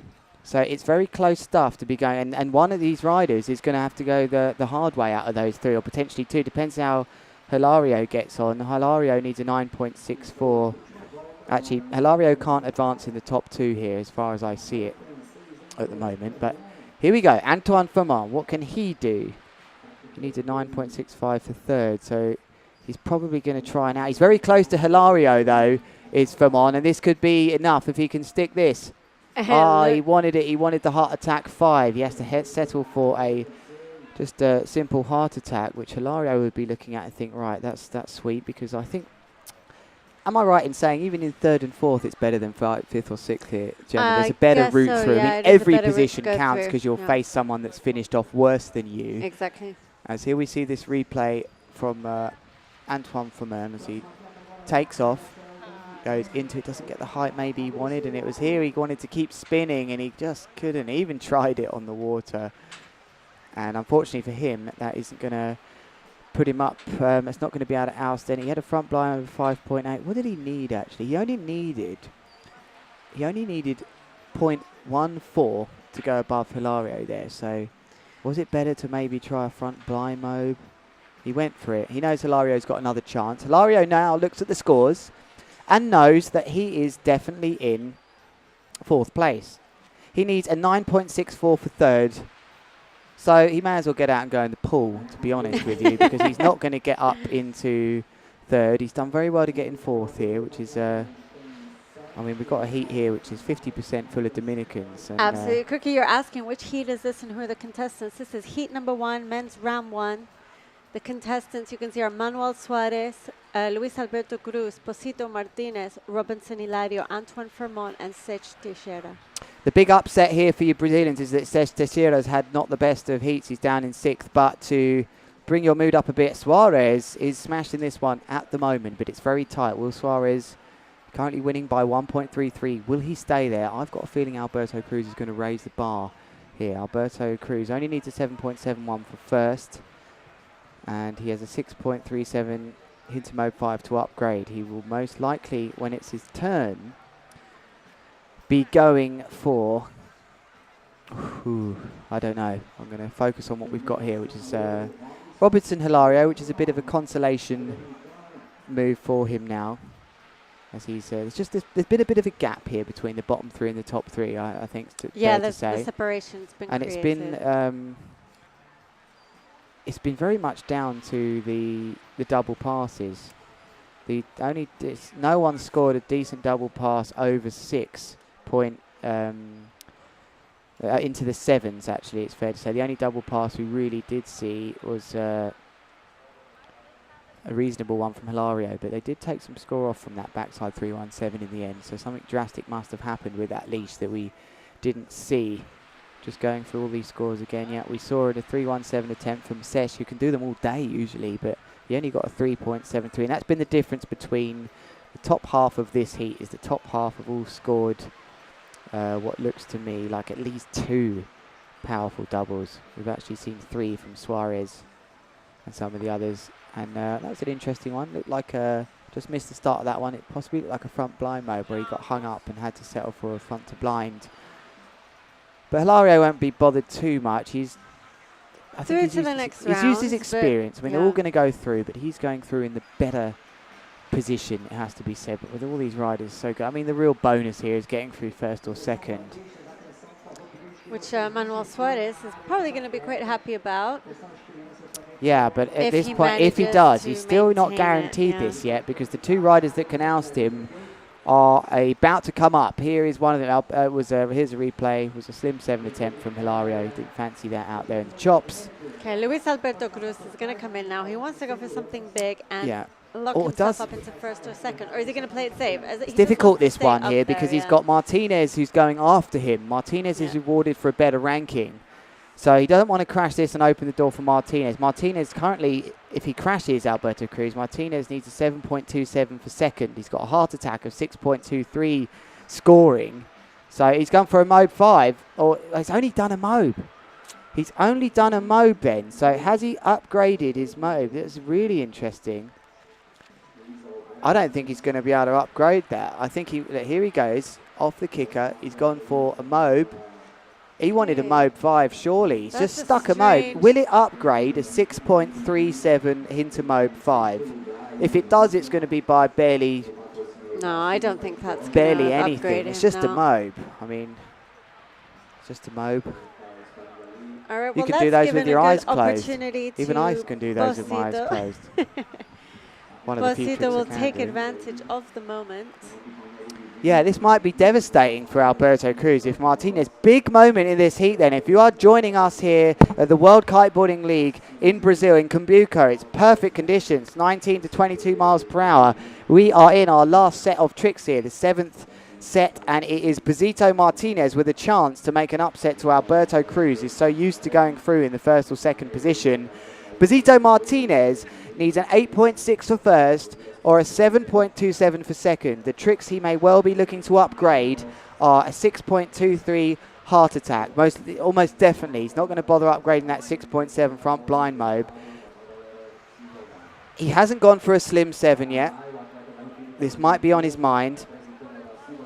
7.27. It's going to be a slim 7, I think.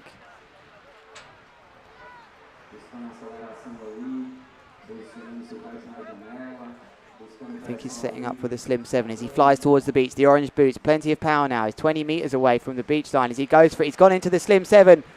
Oh, big bounce out, and Alberto Cruz will look on relaxed. Sigh of relief. And you can sense that sigh of release on the beach there. You can see the crowd. They knew the situation. Right, Lewis, I'm going to leave you to it. Head down to the beach and find our I think I'm going to go and jump in the pool. the We will get our scores up there for a quick recap. I'll let you go, Gemma. As you're getting that was a great heat to start with, though. And we're not quite finished, actually. We've got Sesh. There's a big crash that you're seeing there, so we'll have to settle for third. We've got Sesh, who's got one more move, and it's going to be just a consolation. What are we going to do about this heat? Oh, lands a nice one. I'm not talking about this heat, I'm talking about the actual heat. We'll give you a recap of the scores coming up very shortly. Pretty interesting stuff, that one. You see, look how many people are kite surfing out here. What a place as he takes his boots off. Next heat coming up very shortly is going to be a good one. Your Darzio da Silva, Udaz, Paul Soin, Nicolas Delmar, Adori Corniel, Alex Neto and Liam Whaley coming up for you very soon. Good and bad result for the Brazilians there in first and sixth. The home of Pele. Here we are in Cumbuco. There's your scores there. And if you take a quick look at how that looked, if Bezito Martinez, if he's got a 0 on his last trick, and it's on the second row of his tricks, if Addy put something a bit bigger, it was very close, 29.86 to 28.83 for that all vital first and second place. Would have given him an extra day's rest, possibly. Suarez takes it then with Luis Alberto Cruz in second, and we will be back very shortly.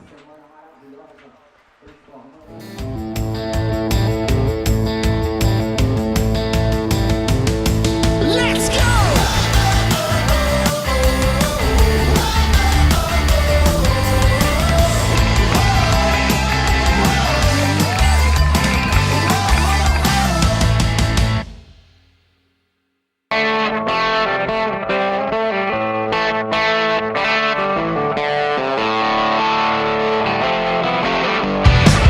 Hot blood love is gonna get you.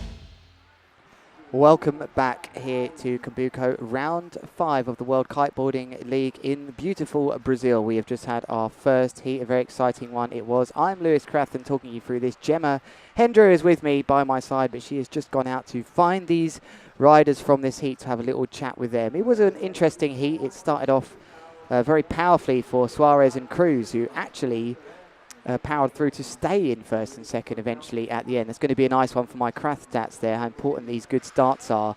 All the other riders experienced a crash within their first 2 moves. Very close between Martinez and Cruz at the end. But really, it was a heat of 2 halves. Teixeira and Antoine Forman down the bottom, very close. Only actually 1.013 separated those riders. Hilario had a very good heat for me. He was very sensible with that. But here's our next heat. It's Eudacio da Silva, Paul Sorin, Nicolas Delmas, Ariel Corniel, Alex Neto, and Liam Whaley from Spain. Liam Whaley here, hoping to try and sneak a world championship in. We will tell you more about that and the possible outcomes when we have some space. Maybe we have a little bit of space now. So we have an interesting one here. Carlos Mario Bebe, the Pele of kiteboarding to me. I'm in his own country, very special. He is currently leading this one, but it's very, very close with Liam Whaley. Let's not forget what happened in the last event. It was Liam Whaley that came 4th in the final, and Carlos Mario setting records with some of those moves, who took first. But because we've had 2 events where effectively the points were shared between them, the only other event that we can go with is that Lucat, where Liam Whaley actually won, and Carlos Mario comes second. So, few scenarios then. We can touch on a very basic one to start, because I know I'm going to have to cut to Gemma very, very shortly. And one of those scenarios is that if Liam were to win, Carlos Mario would have to finish 3rd. It would be no good coming 4th. But we're going to cut to Gemma now, I believe. Luis, ¿cómo recuperaste después del evento de Egipto? Estás lesionado, no lo parecía, has entrado al agua directamente y has hecho una manga de verdad increíble. Bueno, la verdad es que cuando estuve en Egipto me he lesionado y duré el tiempo de que estaba en Egipto, donde llegué hasta ahora sin practicar y sin entrenar. Y bueno, mi costilla no está muy bien todavía, pero yo vine a lograr hacer lo mejor posible para representar a mi país, República Dominicana, porque si no lo hagamos, imagínate, no tenemos nadie casi mente que lo haga. Y bueno, yo le doy un saludo a mi gente dominicana de allá, Samuela, a esa gente de allá que están todos mirándonos aquí. Y la verdad es que vamos a hacer todo lo posible para ver si llegamos de nuevo primero, segundo, tercero. Y bueno, a mi sponsor también, Cogua Kiteboarding de ahí de Colombia, que tanto yo también apoyándonos, a Peter Kiteboarding de holandés, que son las personas que me han estado apoyando. Por este momento estoy con ellos aquí, que me han apoyado, me han dado el soporte. Y bueno, le doy las gracias a Kevin Conier, que ha estado... que está viendo en el live stream, le he visto. Que es mi manager, que me ha estado apoyando también en todo lo que me ayuda con el sponsor. Y nada, le doy gracias a ellos de allá. Y aquí estamos y sigamos con nuestra costilla jodida siguiendo. Muchísimas gracias. So just to summarize for you, Luis said thank you very much to all of his sponsors, to Kelvin Corniel, who's also, everyone is supporting him, everyone back home in Gabarete, and obviously he's aiming for a podium finish here at this event. So thank you very much. Muchas gracias, Luis. Manuel Suárez from Brazil, an amazing heat right from the start. Has hecho, de verdad, ha sido increíble. And Mom is here to translate a little bit for us, but I just want to know how his heat was and how he felt in the water today. Ela só quer saber como é que você se sentiu dentro da água, como é que foi a sensação. Me senti um pouco confiante, porque aqui é parecido um pouco com Barra Grande. Fiz meu melhor, consegui fazer bom, deu tudo certo, perfeito, deu certo. He felt so good here because the conditions are more or less same as in Barra Grande. Yeah, Is this where you're from, Barra Grande? Yeah. Yeah, and he's so happy to be first, and I expect to do the best in this competition. Fantastic. Manuel, ¿cuántos años tienes? How old are you? 17 anos. 17? Yeah, 17 years old, and that was an amazing start to the heat. Thank you very much, Manuel. I wish you a lot of luck directly to round 3. Thanks to everyone, and we're going to get on with the next heat. Thank you very much. Gracias. Muchas gracias. Very much, Gemma, for that. Wow, good timing. Very good timing as we are watching the first trick. Udazio da Silva straight up with the backside 3-1-7. Bangs that one in there. And overheating. Emergency overheat going on in the box here. It is hot. Can someone get me a cold coconut? That's what I could do with. You've joined us here at round 5 of the Brazilian event. It is the World Kiteboarding League. We are at the Brazilian stop in Cumbuco, the final one, the final round. It's a great atmosphere on the beach. Guys in swim shorts, ladies in bikinis, all tanning, enjoying the weather, which is baking on my screens now. It looks like one of the riders on the F1. He bounces on his way in, left foot forwards, takes his time to unhook heart attack, double heart attack from Paul Sarah. It was Paul Sarah. Plenty of riders on F1 here now. He's had his injuries, but he's looking up for this one. Paul Sarah is looking up for this one. The Frenchman on the world-famous French team, starting off very controlled. Interestingly for me here, as we watch this replay from the left-hander, as he comes in towards the beach to perform this maneuver, which involves a 1080-degree rotation in a backside position. Interestingly for me, I haven't seen a lot of these riders actually riding. They know what they can do. They take their time. So we haven't seen them over the last few days, or I haven't. They've certainly been picking their moments to kite. They've been saving their energy, and we're now seeing them in full swing here. Left foot forwards, unhooking with a nice takeoff. Oh, and a nice landing. Held on the tail of the board then is Nicolas Del Mas. Now, I know from my heat sheets, I've got some great documents. So qualifier league riders that are for sure coming into the elite league next year. Nicolas Del Mas, who's done brilliantly in the qualifier league. So he won't be too worried about things, but they'll be right. There's so many outcomes and scenarios for who gets in the elite league next year and who goes out. And one of the factors which will change things are how well the riders that are in the elite league that also who've done the qualifiers, how well they'll do. If the riders that are in the Elite League and also in the qualifiers, just to confuse you, as Aduri Corniel smashing straight into this one, I better commentate this. He is not messing around. Bounce, bounce, bounce. In he goes. Starts off with a heart attack. A double heart attack of his own. Nice landing. So good start from this one. But just to wrap that up for you, some of these riders that are in the Elite League, they are possibly going to do well enough at this event to stay in the Elite League off the merit of their ranking in the Elite League. But if they were to go out or have their ranking drop enough, they'll get back in through their qualification through the Qualifier League. What some of the riders are hoping for in the Elite League that haven't done the Qualifier Leagues, that really need a good result here, what they're probably hoping for are that there are more of those riders that have to use their Qualifier League ranking to get up into it, as of not to knock them further down the list of riders. Gemma, you're back. How was it out there? That can't be a coffee, can it? No thanks, that's too hot for me. Was it cooler outside? It wasn't cooler outside. Okay, I'll count myself fortunate to be back up in here.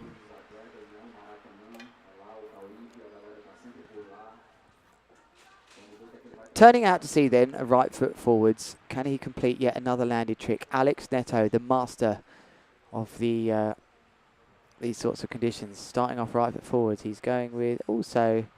Oh, he only just got round that one, that double heart attack though, as he checks his head quickly and wipes the brow of the spray, of the salty spray. He just got round that one. Let's describe this replay to you. He just got round and again pivoting on the tail of the board, nearly went down, pulled that bar in as hard as he could. But he does complete and carry on this great start to this heat, where all riders... Come on, Rich, tell us what it means. You're putting it out there, all this swap stuff. I want to know what it means, and so do the other people in the comments. What's going on? What have I missed Talking so about far? swapping again. I've forgotten what we were even talking about. It's Rich Sabo, the I believe he's the North American Liquid Force guy out there in the States somewhere. As we look at Liam Whaley, who's bouncing. This is going to bounce out the shot if he goes in hard, as I think here, as he's taking his time. Huge front blind mob. Oh, I wish I could do him like that. That was perfect. Absolutely perfect. Didn't even really try. And that completes a successive first set of tricks. Do we call this a first set? Do we call this a first set? We can't say a round. You haven't missed, can we? You haven't missed the round. It's a whole round of tricks. It's a whole round of... If you trick attempts. It's a round of trick attempts. That's a good one. Because if you was to say you missed the whole round, I would be questioning. You'd be getting a disciplinary here, I think, as we see that nice replay of Liam Whaley. So I just have to say that young guy there, Manuel Suarez, just 17-year-old. He's so sweet, such a nice guy. So nice to see him here with his parents, family, all supporting him. And they're just so happy to see him advance around. How like old that. is he? What is a young guy these days? 17, okay, 17. yeah. It's not my age. I'm not a young guy anymore. No, no, not anymore. Okay. Slim 7. Whoa, on the tail of the board, Eudazio da Silva. He's taking it to the other riders here. This is so cool. We have Eudazio back at an Elite League yeah, event. and I've just recognised him. He's got such a good look about him that I just know that, you know, I'm not into that sort of thing, but he's got a good character, a recognisable character, and he's started this thing off superbly, Eudazio, because let's not forget he is the least ranked in this heat, so he starts first. He has the disadvantage of starting first, which I've talked about this year, which can sometimes be an advantage. He's not reacting to any situations right now in the water. He is actually doing what he thinks for freedom, and he's setting the standard for these other riders. So he's off to a solid start. And wow, there's barely anything separating these riders at this moment. 1.41 until this score comes in. Who is going to be the first to crash? We had some amazing stat this year, Gemma, where so many of the riders, I think we had something crazy like about 36 tricks in a row in one of the heats. That was amazing. I remember that. I think we did, 4 rounds of trick attempts. Slim 5, yeah, it was 4 rounds. Well, I remembered. Slim 5 then for the next rider in here, which was Paul Saurin. Paul Saurin from France. Where's Paul sitting in the rankings at the moment? I remember Paul, he had a bad event in New Caledonia, injured his knee, had an operation. I think he had to sit out our first event of the year. So I'm not sure where that puts him at the moment in the overall. He's been fighting back from injury. Saran is definitely. on He's in our... a tricky position. But I have been told an interesting one about Paul Saran is with our injury wild card. He's first in next year due to his injury this year. Okay. We'll explain a bit more about the injury wild card later. It basically affected the rest of his season, missing some of the events. Yeah, of course. I mean, So he missed the most important event, the first event of the year, which kind of sets the... So he will be back in. Oh, that's a difficult angle to tell you what he did, but I think it was a Nicolas backside Delmas? something. I think it was a backside. Not easy to tell with the drone shot, is it? It's a great angle to It's watch a trick. beautiful, We should yeah. know with this trick. It looked to me like a backside 3-1-5. So let's see what it was. Just to tell you, that was a grabbed slim 5 from Paul Saran. I did see that, and that will help his point score by at least half a point. Oh no, it was a backside 3-1-7. Oh no, it wasn't. Sorry, I went off the PA guy on the beach. He got it wrong. Or he was talking about another trick. Of course he was. Cool, look at all those lines of kite surfers out there. It's like Cape Town in a way when you look out upwind. As this wind does come from a southerly direction here in Brazil. And here is the man of the moment, Aduri Corniel, fresh off his second place, was it? He finished in Egypt. Absolutely. Second position for Dauri Corniel. The film star from Film star. Dominican Republic. This guy has got some real swag about him, and I really like it. Not For arrogance. those of you who don't know, he did just feature in a... Confidence. Very big difference Yeah, between yeah. arrogance and confidence to me. He's very confident.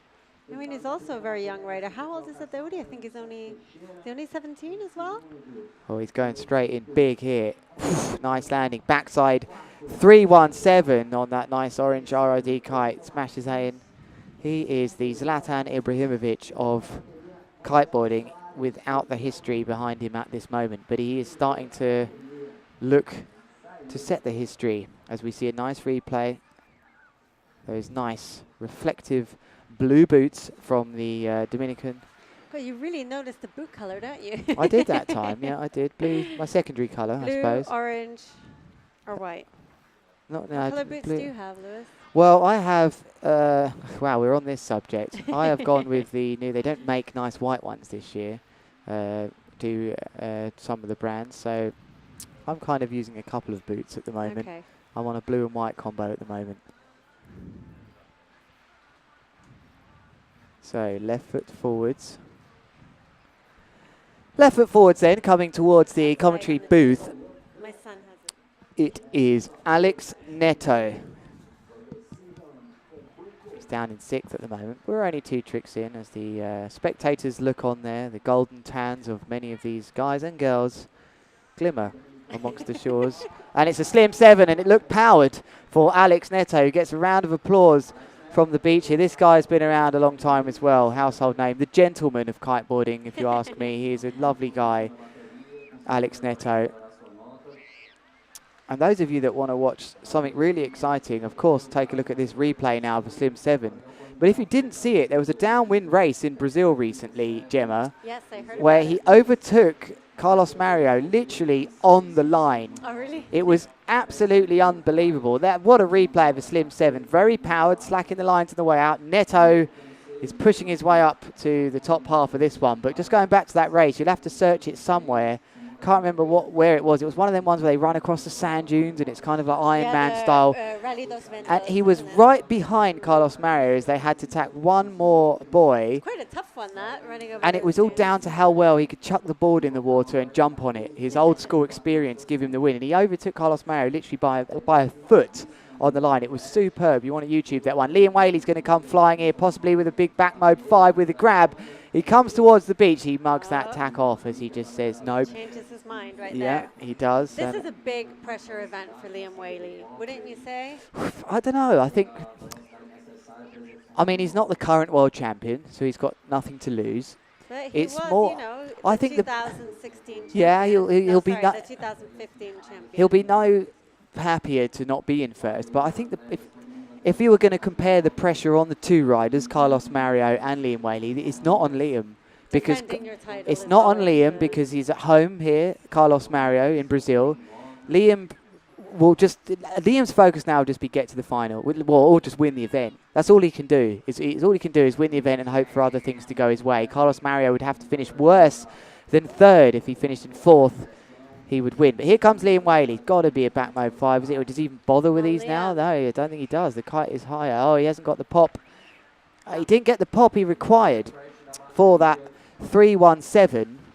Maybe he is feeling the pressure, Hendry. Maybe you're right about this. I'd like to think that the pressure is, I mean, when you're told, look, all you got to do is finish third and you'll take a world championship, maybe that's harder to take for Carlos, but Carlos just doesn't look like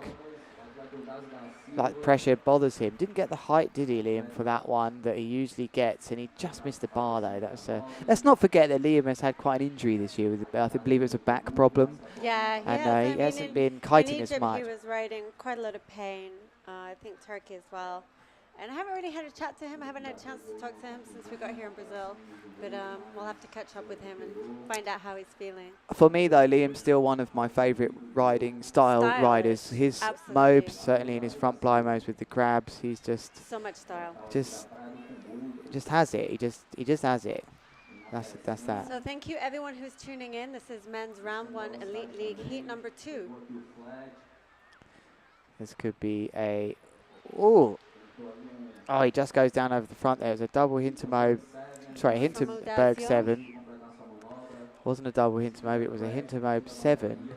So Adazio is really taking it to the other riders here. He's out in front at the moment. He's going to be the second rider to crash in this heat.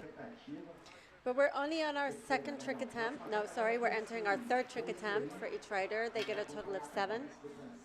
Just to answer you there, Paolo Riccardo Contarini, we don't show the scores here on every trick. We try to show them after each set of tricks. Now, if you're really into this stuff, I'm just pasting a link here for you. And for all of you, that is the link to the World Kiteboarding League homepage. I recommend opening that in a window, resize it nicely. Exactly. I've got a nice screen working here where I can see all of the scores, what the riders need. As they come in. Yeah, set that up in a nice workspace and you'll get a real insight to what the riders are thinking and what they can also see on the beach. Now, an interesting one came up earlier, Gemma, I thought was really interesting, is that I was speaking to the commentators, the guys down there. We were having a little pep talk about that. This is the ones on the beach. That's still a passion of mine, is PA stuff and emceeing on the beach. And we were chatting about how we could get the best from this setup here on the beach. And what we had to discuss was that they could not talk about what the riders needed for, even though this information is available to the riders on the water, the judges can't be allowed the judges to hear over the tannoy, because the judges can't see the scores and what the riders need. Effectively, it says here, as you can see on a World Kiteboarding League website, you can see what the riders need to move up the positions. Just to cover this trick quickly before we get back to that, it's going to be a backside 313, so we can leave that. Wasn't what he was after. But going back to that, the judges can see all that's going on with the scores, but they can't see what the riders need for certain positions. And the reason for that is that they can't be influenced to know by the possibilities, what they could score could affect things. So that was interesting that we had to talk about refraining from saying what they needed. The riders all know that all the bit is fact. These numbers are fact apart from to the judges. So it was quite interesting from a broadcasting perspective.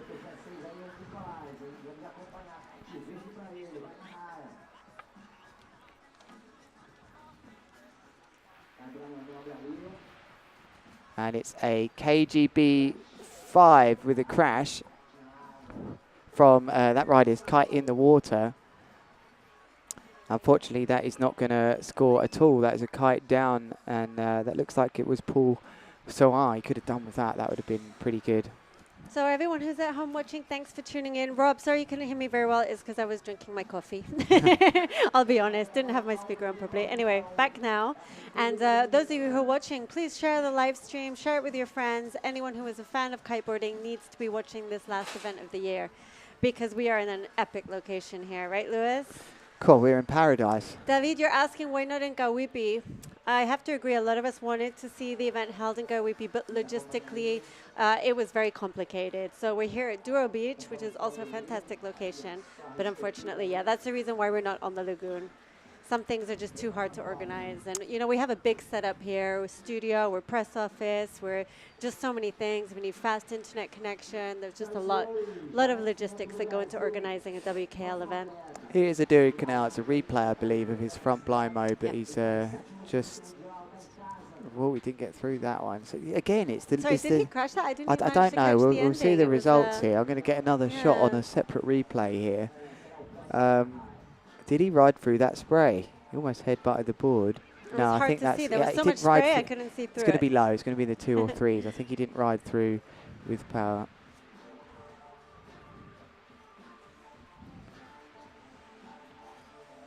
So you can see the public here enjoying the beautiful conditions on the beach of Cumbuco. Oh, there goes That's Lewis's okay. notes. I've dropped my notebook. But to be honest, on the first day, I don't need them so much. Oh, someone's kindly picking them up for me. I don't Thanks, need them. It's Joe. okay. Don't I just worry. need a coconut.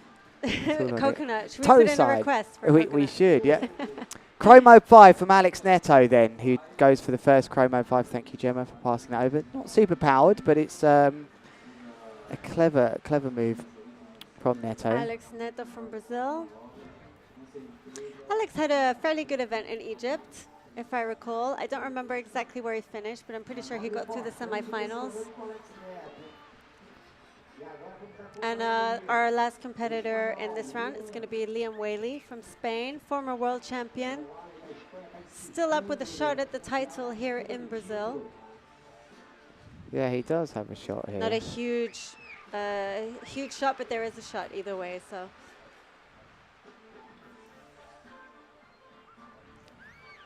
So Nemo says he agrees that Gawipi would be better for tricks, but it's nice here because we have a bar. So and I know he was at the bar yesterday watching the event. We're trying to watch the event from the bar.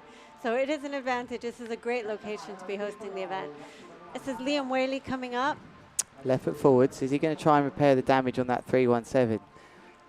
If he does, if he crashes this, he's going to get really. It's going to really bother him, I think. So is he going to just change it? A lovely spray coming off that board there. Lovely looking shape. Hand comes off the bar. He's not going to go for this move left foot forward. Or is he? How far out is now? He's definitely not. Already, isn't he? Yeah, he's going to go for right foot forward. Hasn't been the ideal start for him, but we're very early in this one. Julianne watching from Mexico. Thank you for tuning in from Cancun. We're hoping to be in Mexico next year. Fingers crossed. I'd love to go to Mexico. How about you, Lewis? I would. It's been a long time since I've been back there. All right, here he goes. Liam Whaley. What's he former going world for? champion, 2015 KGB5. world champion.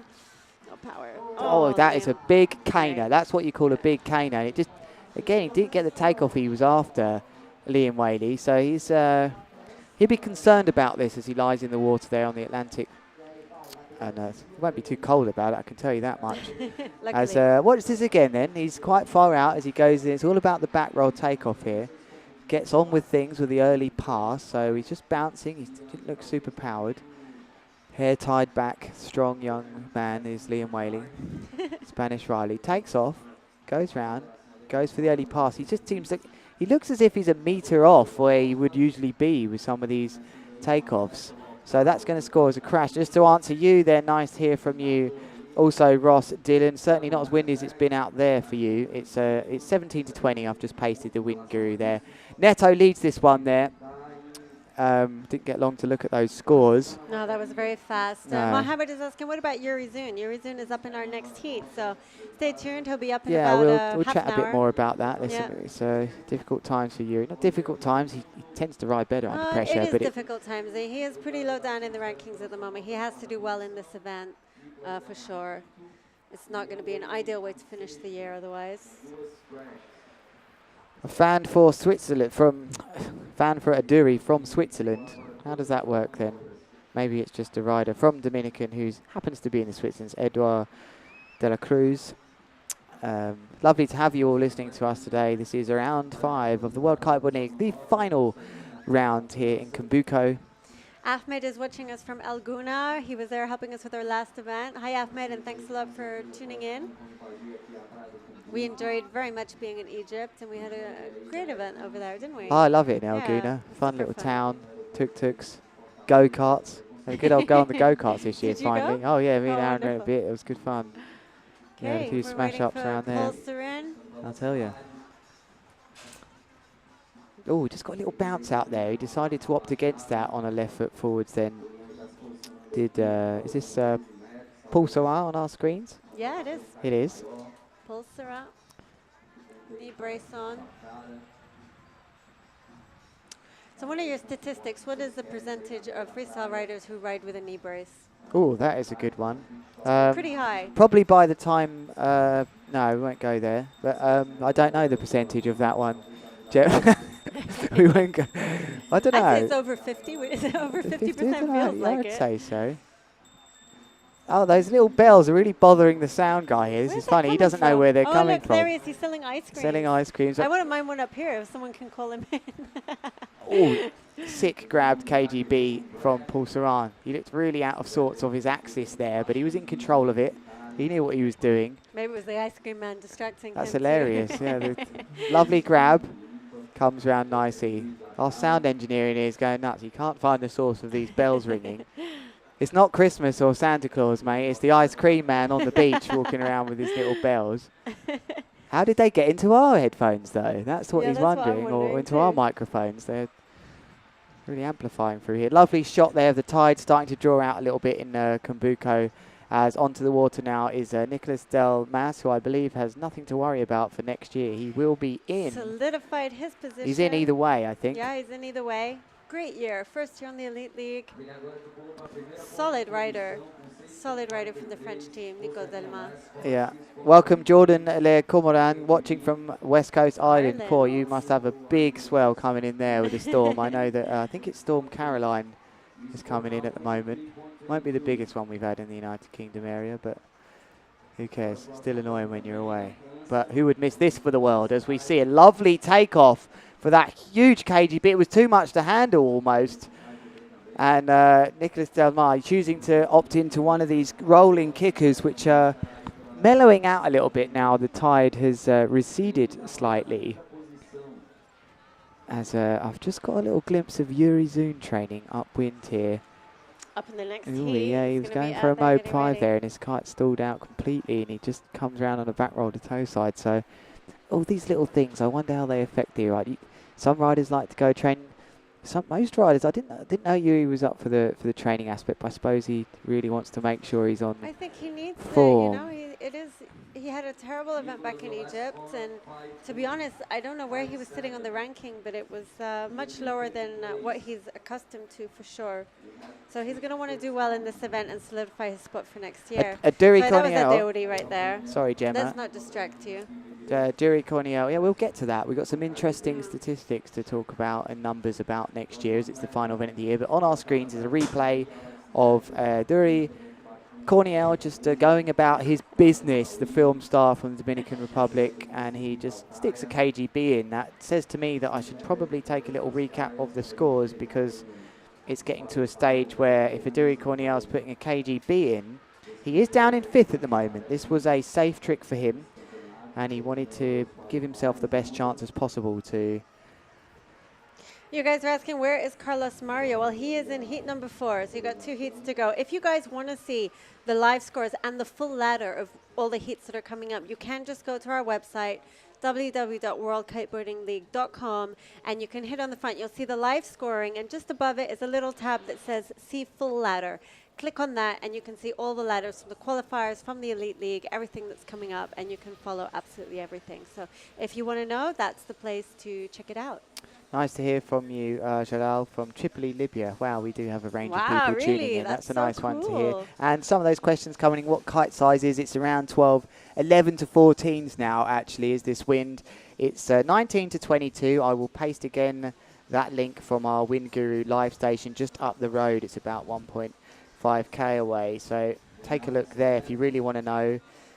And we would love to. Hi, Rob Brown. Crash Stats will be around after I get to that. I've done the Crash, we ultimate missed sin. the I admit that is a Alex sin of Neto's. commentary. I've missed Alex Neto's move because I was too busy It was reading. a crash, unfortunately. But luckily, with our slow-mo replay, we can Yeah, bring right that there. back to you. It was a Hintermobe 5 attempt from him, and he missed the bar on the way around. The most simple thing sometimes to pass the bar, as we've heard so often from Aaron. Great example from Aaron is sometimes you concentrate on the move so much. Round 2 from the men, Mona. I don't believe that's currently happening today, but we don't know just yet. And Mackies, the riders don't decide where these events are put on. It's the countries which really want to showcase this amazing sport. They're the ones. The riders obviously have their favourite places to go. I know they're a very famous spot. Liam Whaley, in the meantime, is pumping his ball. Will he go off the kicker? He does. And this time it is a double heart attack. Visually, again, not so much distance and amplitude with that move from Liam. He's lacking a bit of pop at the moment, but maybe he's just warming up slowly. We don't know how he's been feeling after that back injury that he's had all year. Yeah, maybe he's just playing it safe. To chat We with don't him know. during this No, event. he's I'll try keeping and grab him him. Maybe we can get him in the live booth in a little while. Have a little chat to Liam. It's always nice to catch up and see how he's been feeling. I imagine that they probably won't want to be up here though as well. No, none of the riders want to be on. up here because if you're up here, it means you haven't done as well as you wanted to. It is always unfortunately. interesting to kind of share our perspective as commentators as well up here with this scenario we have as we kind of recapping the scores a bit late for you. So who is coming in here on the Nobile? This is Idazio, who's going to trick. He's going to come back in left foot forward. So a bit of a recap on the scores. We'll probably do those being a bit longer for you next time. So we can have a look. But I can see if you are having a look on the website. Hello from Louis. Hello from Taiwan, one of my favourite countries to visit. That is a cool place. Bryce from Mauritius. It's very cool. We got everyone watching from all over the place. Sam, you're asking what I'm writing. I'm writing F1 Bandit still. Hello from Mauritius. Nice. Yeah, Yeah, we got Adazio da everything Silva. there. I will wrap that up briefly where I was Taiwan. going on that one. Guys, from share our the live perspective. stream. Get us loads of support online. This is our final event of 2017. We want you guys to be watching from all over the world. We want to see everyone's comments. We want to see support from everyone. And these riders, they watch all of this. They look back, they read the comments. And there goes Audacio da Silva. Nice. That is a double hinter Mobe scoring that one. Layla, the girls are up very shortly. We have 2 more full men's heats to complete, and then we'll be doing round 1 of the women, so stay tuned. You can see Alicia there supporting Liam. Super nice to see everyone tuning in.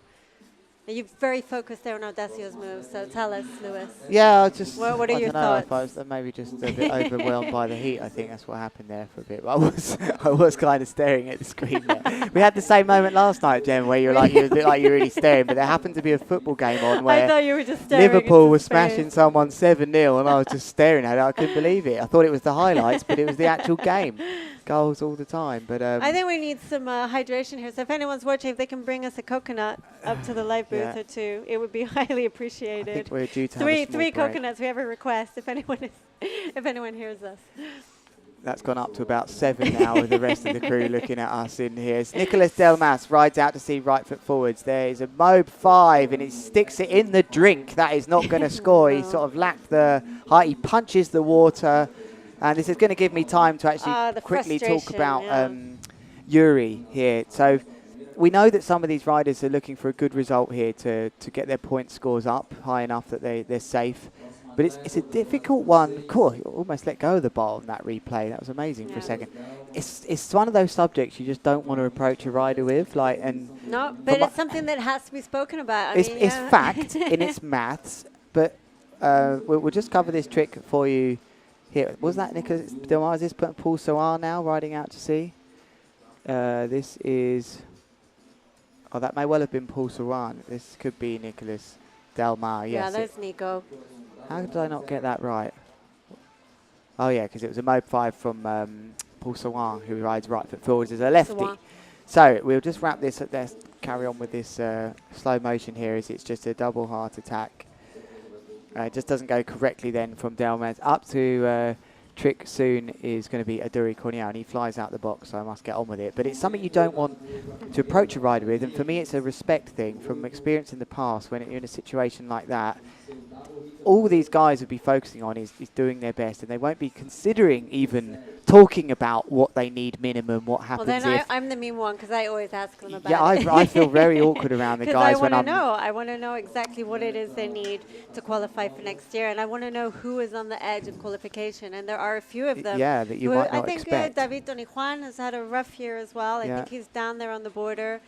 Maybe Jerome Clotons as well. I'm I've not got sure a where danger he's zone sitting. list here, and you don't want to Yuri be on Zun that is one. also too far down. Here comes Aduri Corniel, though. Let's turn our attention towards that before I read out the danger zone or danger riders.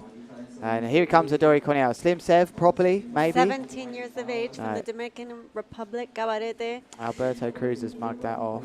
Anna's tuning in from NYC. She says we should start complaining about the heat. She'd switch with us in a heartbeat. So, okay, I'm sorry. We'll stop complaining. But thanks a lot for tuning in. Cape Town. Sam watching from Cape Town, from Denmark. Everyone watching from all over the world. Thank you guys very much for being here, watching this final event of 2017.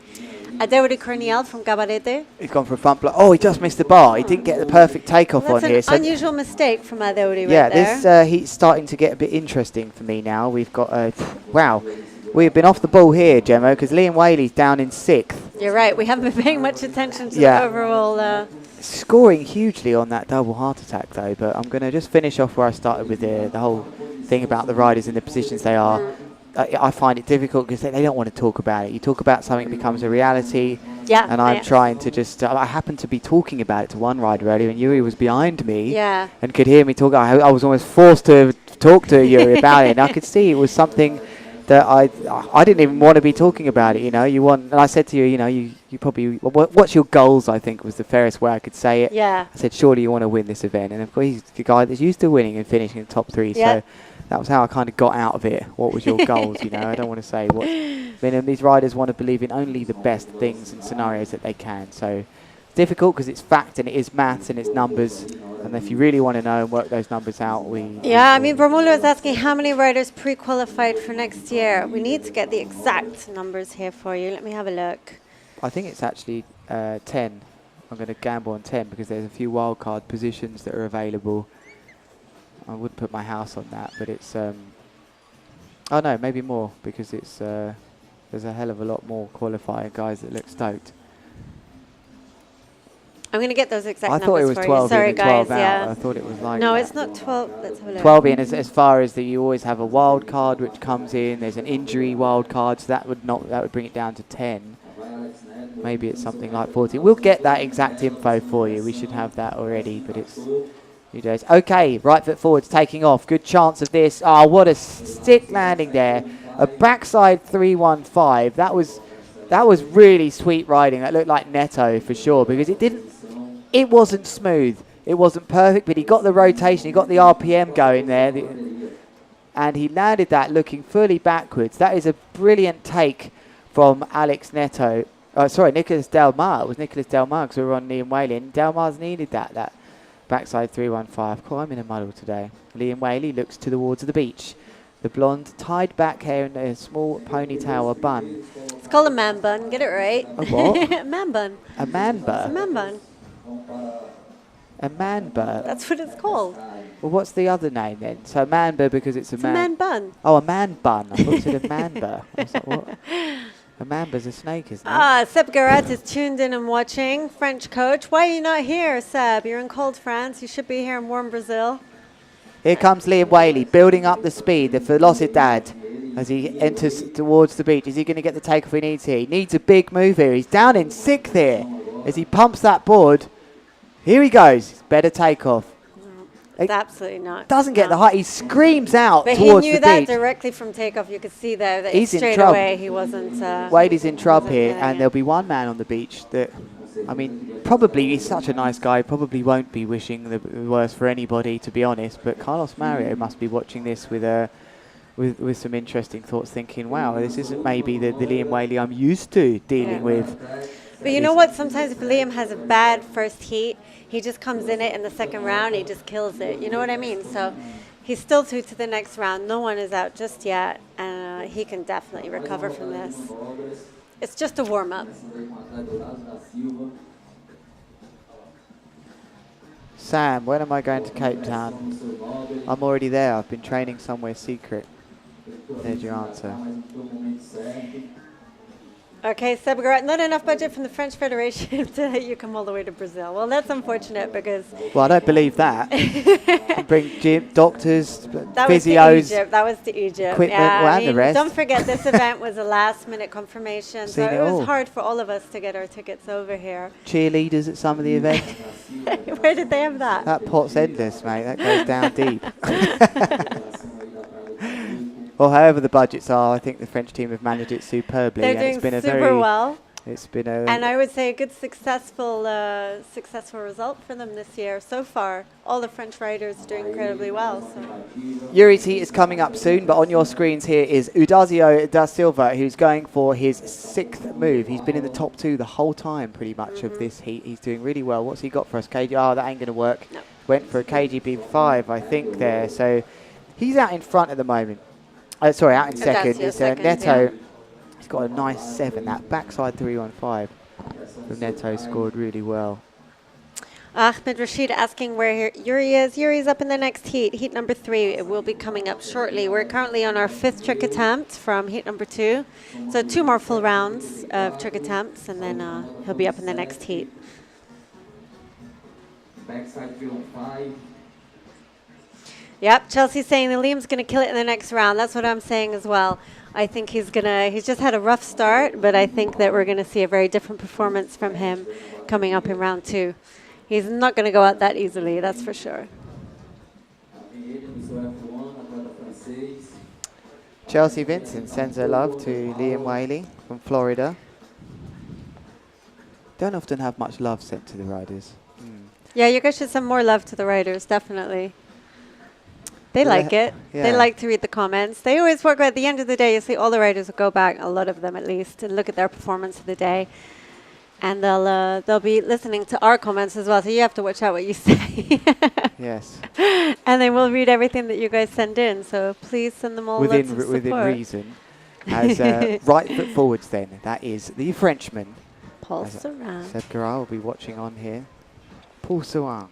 Right foot forwards. What's he got? Is he going to go for that mode 5 again? Where is he? He needs a good score. Takeoff is good. It could. It was. Landing was not. Yeah. He punches the water in a big stress out there. As does Paul Saran, because he's in and amongst it here. He's only around. What is he? 2.04 away from a second at the moment, as far as his tricks. He only needed 5.6. Could have done with that mode 5. We haven't actually, I think, seen a successful mode 5 yet. Correct me if I'm wrong on the live, but I don't think we've seen a successful one. And this looks like Delmas. Nico Delmas. Great takeoff. Huge front blind mode. Super nice riding there. What a takeoff. Look at the difference that takeoff made with his timing. He could relax through the trick. It was relaxed, wasn't it? That's exactly what I was thinking. He had the amplitude to not have to speed up or anything. He knew he had that in the bag from the millisecond that he left the water. He knew it. We didn't get to see that one in slow-mo, but never mind. We kind of did anyway. Did we? Yeah, it was. Yeah. It was nice. It did feel like it. You're right. You're absolutely right. And if we finish there with Nico Delmas, it means we're going to pass through to our Dominican rider, 17 years old, from Gabarete, Adeuri Corniel. Alexandra Nag, in my opinion, or in mine and Gemma's Ooh la opinion, la. who is the best rider at the moment? I don't even have to think about it as far as Carlos Mario overall, but are you talking about the first heat, or what are you thinking? Carlos Mario's in a league of his own after we saw Egypt, but this man here, actually, Adeuri Corniel, is starting to find himself, and I don't think he knows his own capability yet. So does Carlos Mario. He doesn't know either. There's no way you can know your capability if you're doing what they're doing. It's limitless at the moment. As Adeuri Corniel, he's a guy with a legacy, a family legacy. He does have a family Corniel's, legacy. those of you will remember, it was his brother, I believe. Ariel Corniel, That's back from the correct. PKRA days. I lost the name for a second there. You won't forget the surname. That's Calvin Corniel, who is coaching them. oh, wow. It's a family business, Yeah, this absolutely. Their younger sister, Madeline, I've seen she's up in kiteboarding now as well. So it's definitely a family passion, which is so nice to see. He looks like the sort of rider which will get fed up in second or third if that's how it goes for Adeuri Corniel. He's going to have to go for it on this tack now, right? Yeah, how's he sitting? Yeah, he can afford. No, he probably does need a good move here. Only a slim 5, I think. KGB 5, he's not a lefty, is he?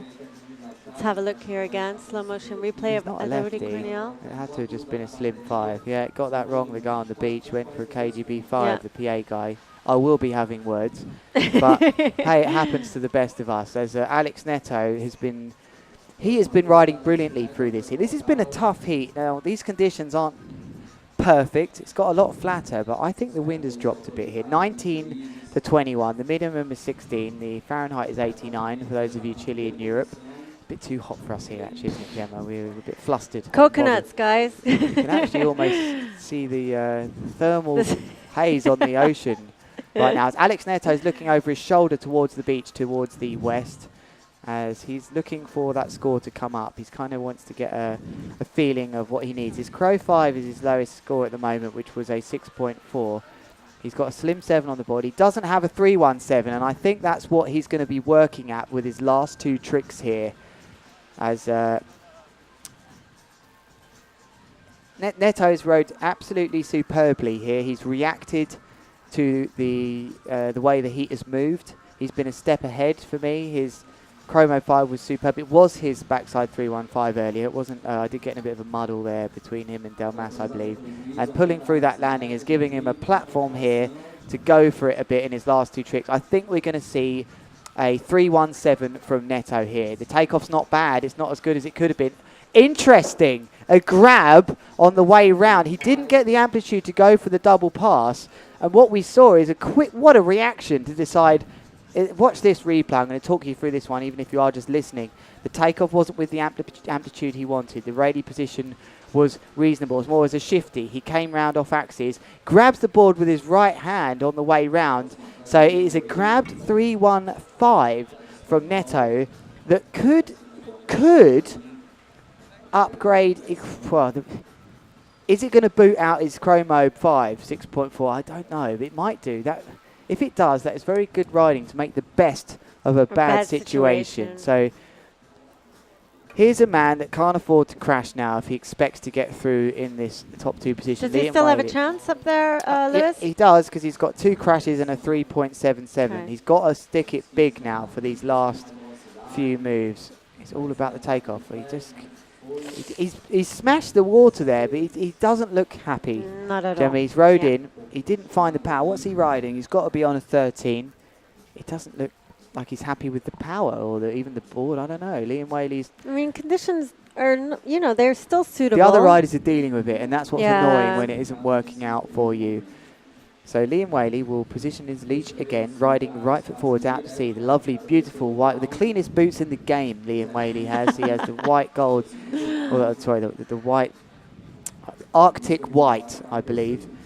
And Aduri Corniel looks on from the beach, who's currently in second. We're going to talk a bit more about the scores in a minute after this one comes in, because they're starting to get interesting here. Sixth trick attempt for Liam Whaley. Yes, and he currently only has 2 scorers on the board. He needs something here, does Liam Whaley, as he comes in with the man bun, blonde hair, bouncing the board here. We're having a bit of a cutout with our screen. He just doesn't look like he's generating power off that edge. Okay, better takeoff, chance.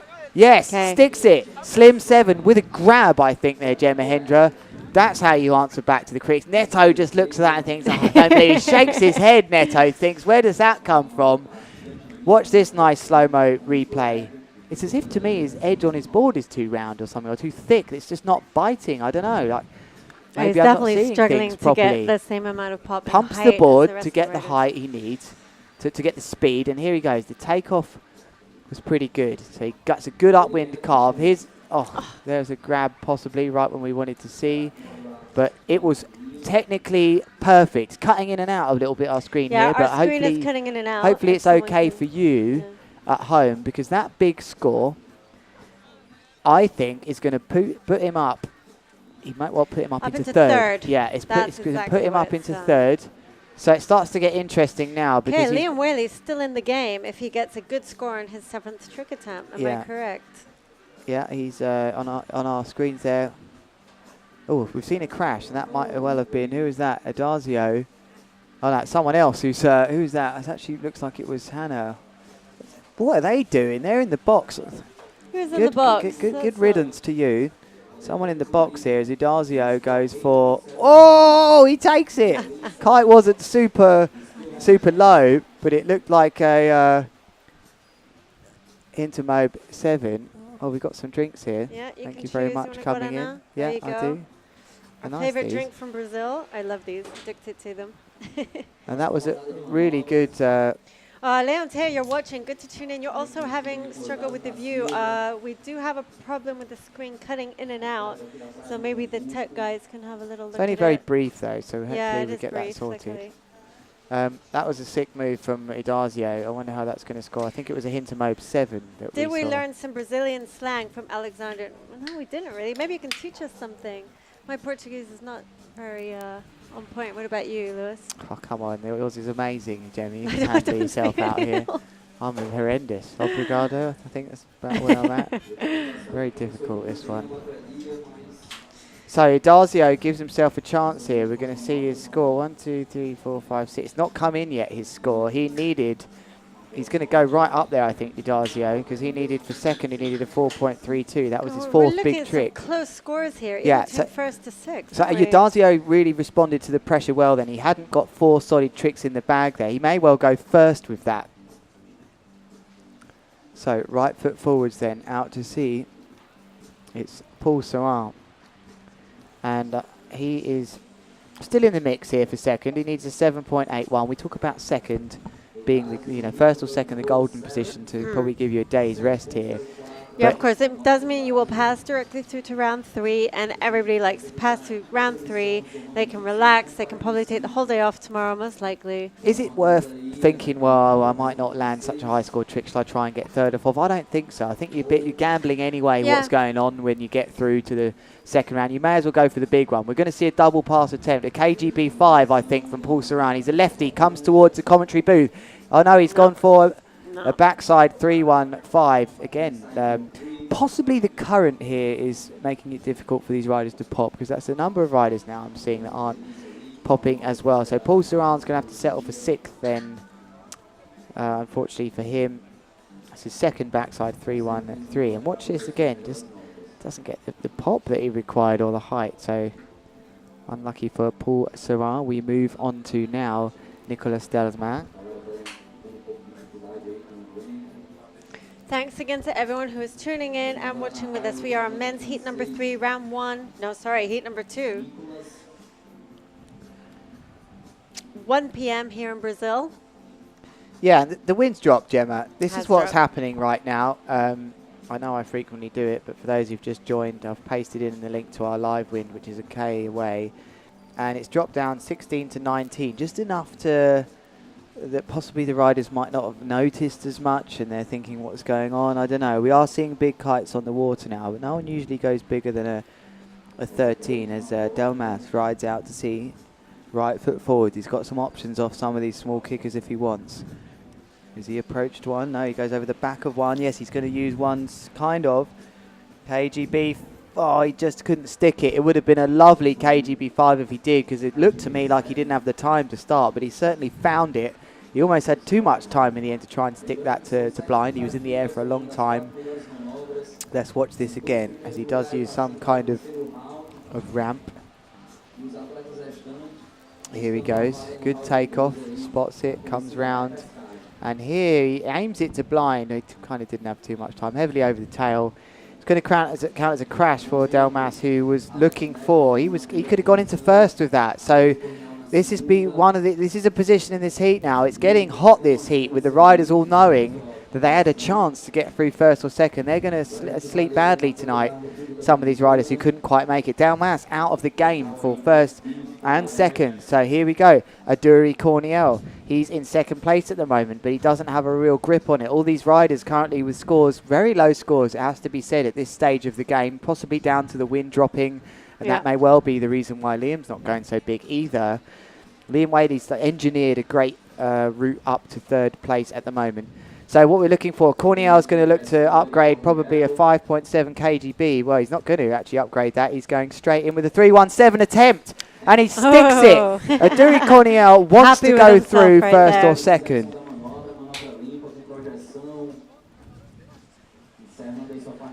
He wants to go through first or second. And it's nice.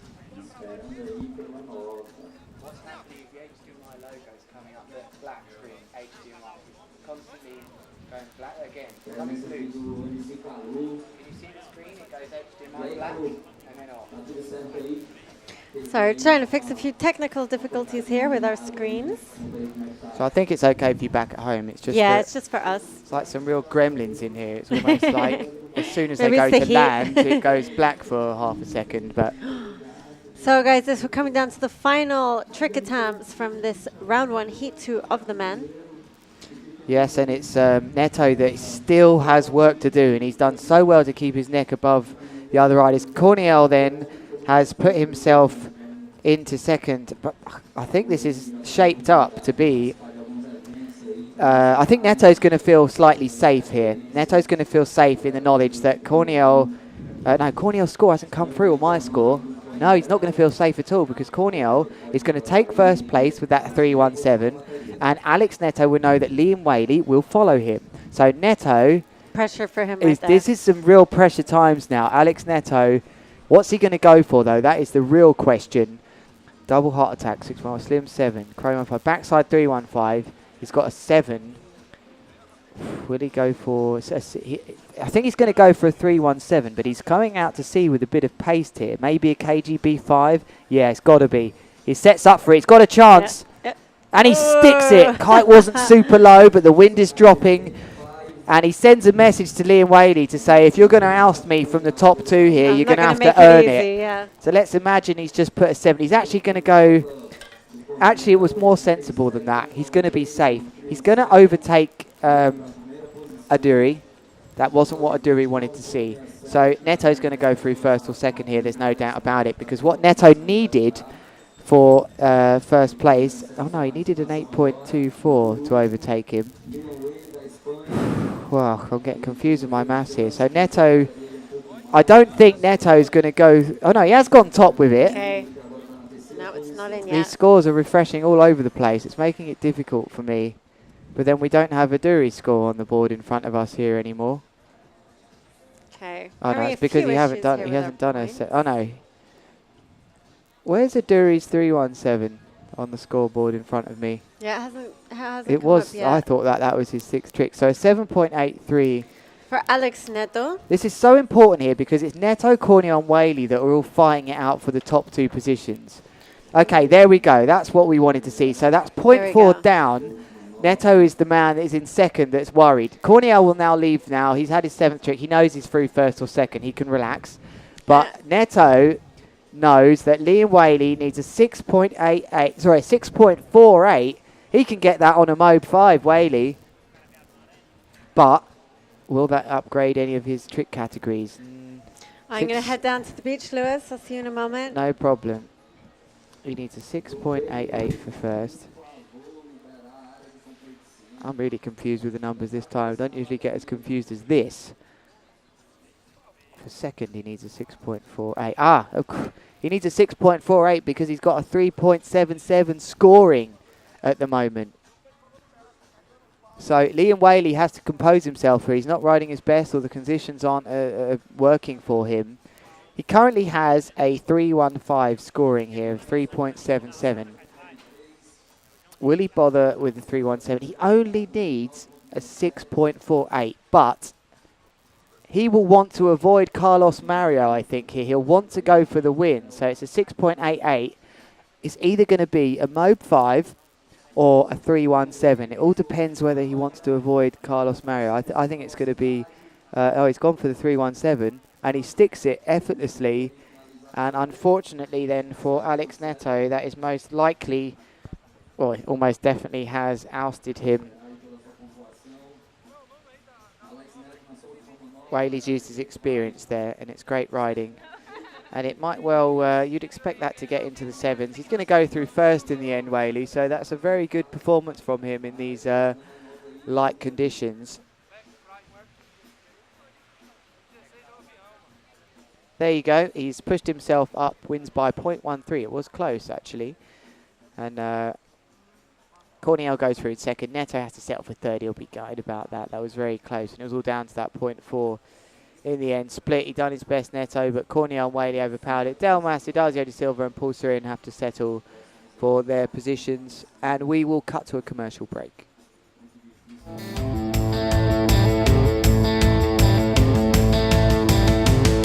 Let's go!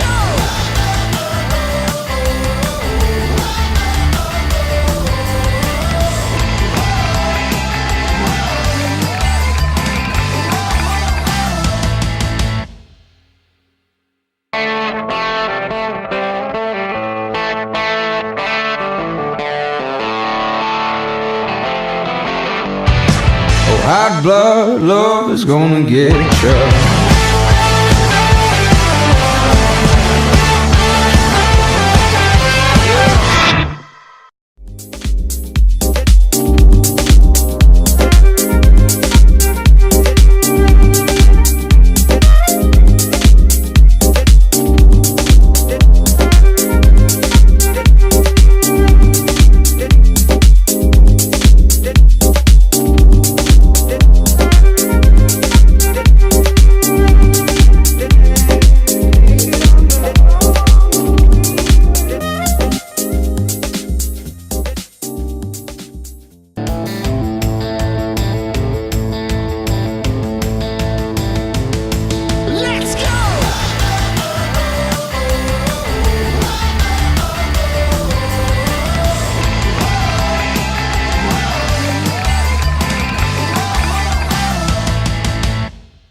I need the coconuts. I need the coconuts. Where are the coconuts? It's boiling in here. Oh, we're on. We're live. Oh, welcome back to round 5 of the World Kiteboarding League here in Brazil. We've just witnessed another great heat.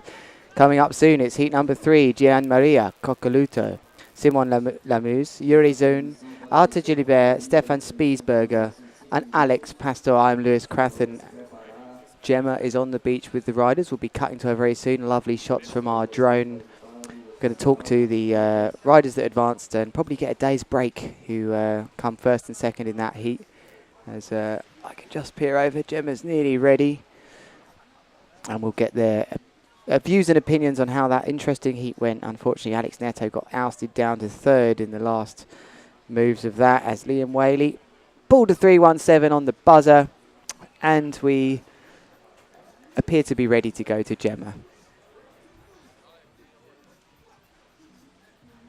Okay, guys, what a recovery we saw there from Liam Whaley. You had a hard start to that heat, but you managed to climb your way back up. You finished in 1st place. Débora Cornial, 2nd place. Congratulations. Liam, what's going on? You were struggling with the wind? Yeah, definitely. The wind's super light out there. There's a bit of current, and I just wasn't getting the pop I need, the height I needed. Yeah, I work better under pressure sometimes, but that heat I really thought I wasn't going to make the top 2, so I'm pretty stoked to land a couple good doubles at the end and make it into 1st place. Super nice way to finish, Liam. You can chill out now until round 3. Congratulations. Adeudi, some great riding from you out there. What size were you on? I went normally first on the 12th meter, but after I had to change because of the wind conditions, and I changed to 13.5. And yes, it was really good. It was a little bit light, but anyway, the 3rd round, and I'm super happy, and yeah. Good job. Your brother and everyone from Cabaret is watching. You got a lot of support from Spain online. So thanks to everyone for tuning in. See you guys in round 3. Thanks a lot. Welcome back then. 1 minute and a half until the start of this next heat. Lots of Europeans in this one actually, and this is a serious heat here because we have former double world champion Yuri Zun is in this one. Some lovely shots of where we are. We are in paradise, but let's get back to the action because in about a minute's time we're going to see an interesting hit. Yuri Zun, it's no secret, he needs a good result here in Cumbuco. I'm trying not to talk about it too much. Almost don't want to talk about it. From a competitive point of view, Yuri Zun needs to be focused on having a good result. He's in danger of being out of the Elite League for next year. Can you believe it? He's had a few dodgy results this year which have not helped him keep his ranking. Of course, he hasn't done the qualifiers. You wouldn't expect him to. But there are a few other riders here that are in our, or I've been given this sheet. I didn't make this. I have riders in the danger zone. Yuri Zun, David, Tony Juan, Jerome Clotons and Robinson Hilario. So I don't know exactly what Yuri Zun needs, but I think he'll be looking to at least get through to the final. Liam Whaley walking up the beach there, shirt off, looking pretty calm. Good bit of work that was for him. And it looked like it was starting so bad for him as well. He had the first 2 or 3 moves going down. He really used his brain there. He's not happy about something. What is it? Only he knows. Gian Maria Coccaluto will take to the water, right foot forwards, accelerating on that green north kite. He is your first rider in heat number 3 here in Cumbuco. The local time is 1:13 huge front blind mobe from Jean-Maria. Kite just wobbled a little bit on the way down there. So it's a good start from Jean-Maria. Take a look at this for good technique.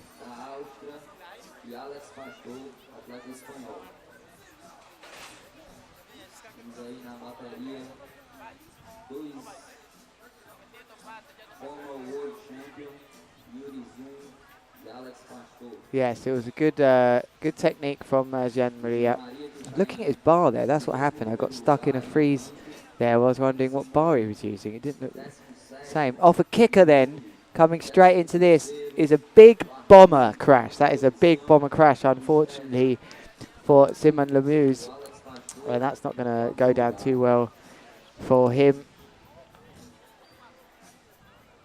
And I can focus now. I'm still staring at that bar of Jean-Maria. We can see this crash here. He went off a kicker. Nice last rotation, but just bombed out, hit the bottom of the sea. That one's not going to count. Yuri Zun, big moment here. First trick of this heat. Where is he? Have I got the wrong sheet order here? What's going on? What are you looking at? Let's have a Well, look. how is this not Yuri Zun going? Someone else is going. Simon Lamousse, you're looking at right well, now? this is the third trick in this heat. Oh, no. Well, it's a huge front blind mode. Whoever stuck that. Oh, No, sorry, how- Arthur Gilbert. So how has he gone before Yuri Zun? Perhaps the sequence is wrong on the sheet in front of us. I'm sorry, I just got in, so I'm not 100% That's okay. sure. Well, whoever printed this has got a final warning because that doesn't look like Yuri Zun to me.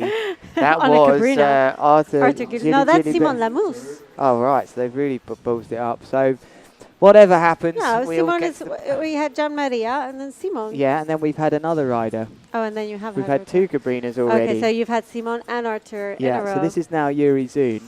Your trick won't count. Really nice trick, but was not your third. Anyway, this is Yuri Zun, and this is a big moment. It's his first trick, I know that much, as he comes in left foot forwards on the orange RPM, choosing to stick to what he knows. He's not on the new ones. He's takeoff. Just a mobe takeoff for Yuri. Fins look like they bit quite tightly there as he came round there. You'd have been looking for a mobe 5 there. So, oh, that's not something you see every day. You missed that replay of Yuri Zun coming up to the beach, fins hitting the sand and going over the toes. That's one of those classics that even Yuri can do. That's made me feel so much better about myself, Gemma. Do you know that?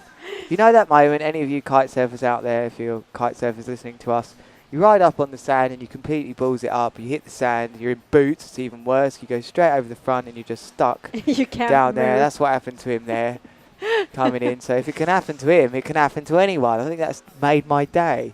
But he comes in with a solid back mobe to start Yuri Zun, and up next, I'm going to have to go from, now this does look like Arthur Gilbert. Perhaps the camera just tuned into him while he was. That definitely training, yeah. has been, well, I'll know by the crashes actually, because of what I saw. Oh, what a front blind mobe. That was even, it's more slow motion than what we've seen before. That was a nice front blind mobe. From Arthur Gilbert. Well, he's just done another front blind move, so I think that's what's happened. I Yeah, think the camera was just focusing on him while he No, was. I think he did. I think he has tricked. He hasn't scored, and he's been told to go out and do really? it again He's in gonna order. repeat it, okay. That one was even better.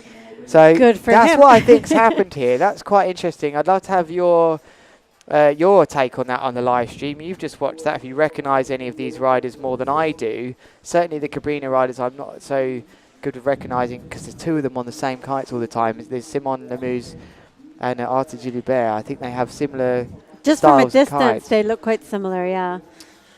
Anyway, over to Stefan Spiesberger from Austria, North Kiteboarding International team rider. Yes, he is. And he starts with a lovely front blind mobe. Kite slacks out. Good start from the man that has a very Stefan good is having a ranking. good year. He's having a really good, I would say possibly his best season, right?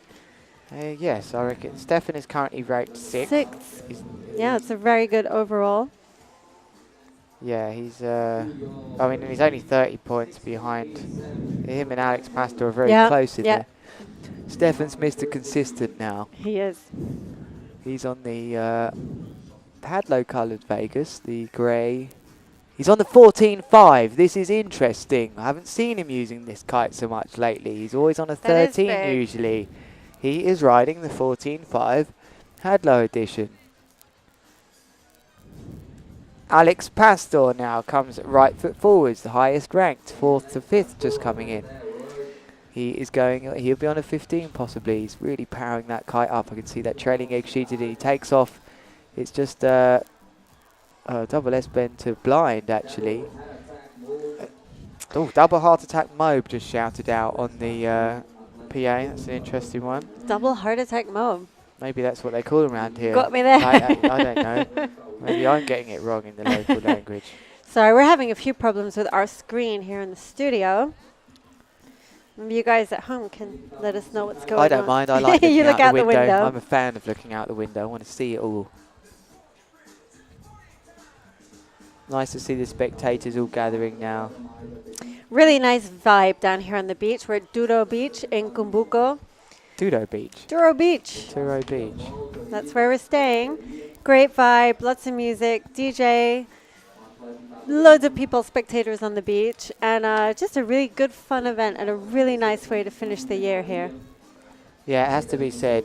It is nice. Mode 5 coming from G-Maz, and he sticks that. Kite ends up almost going over the top of the window. It's the only negative I can think of that move for G-Maz is that the kite ended up, he had the right hand heavily on the right side of the bar at the end. He did land with super slack though, I have to say. So G-Maz taking it to the other riders here. Lowest ranked in this heat as he's gone first, but he's putting up some good scores. Maybe that TV's got problems because it's just simply overheating. I think we're going to do the same soon. We are. We're going to do 4 heats straight through, and I did just write on my sheet 2 heats max overheat in capital letters and exclamation marks. So I'm not going to get this break, but right foot forwards then. The wind is low now. It looks low. Yeah, as you can see what Liam was saying, he was really struggling to get pop, and the wind was too light for him. But he was on a 13, so it was a size down from what the guys are using now.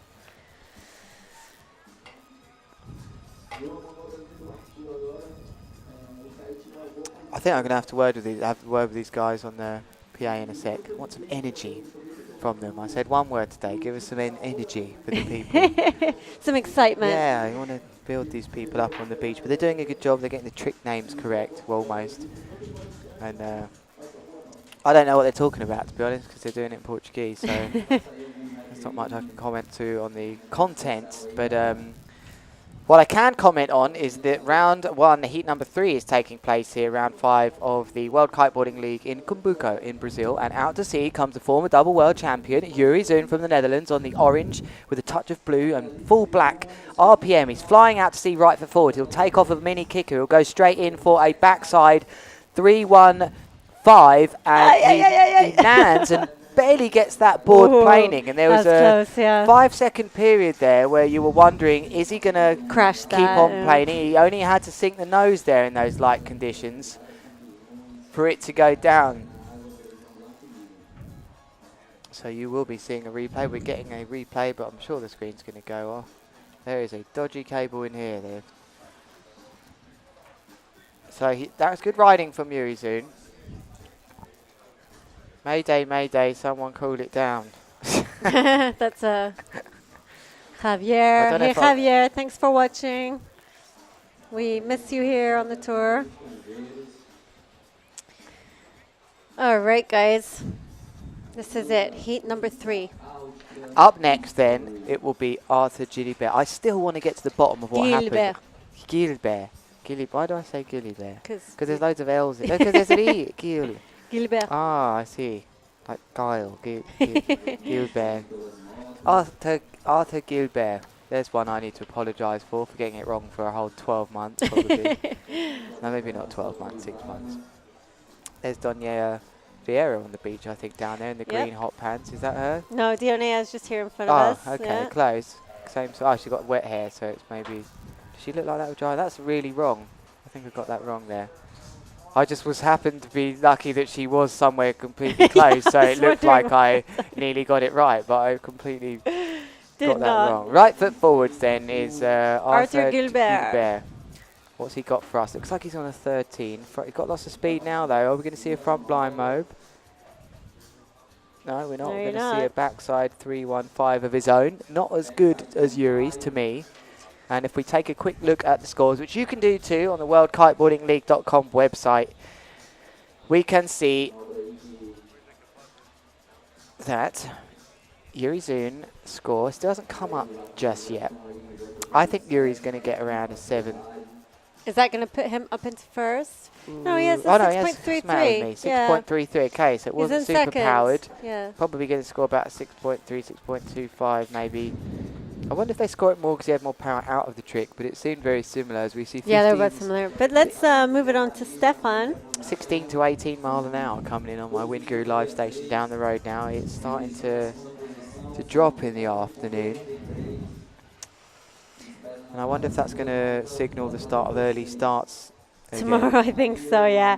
Very relaxed start we had here today. I mean, I don't know about you, Liz, but I wake up at about 5 a.m. here, and we didn't start competing until about 11. I did 7 today. That's good. But I'm going to bed at 9 because I'm like, well, I'm over it. It's kind of midnight where I am at home.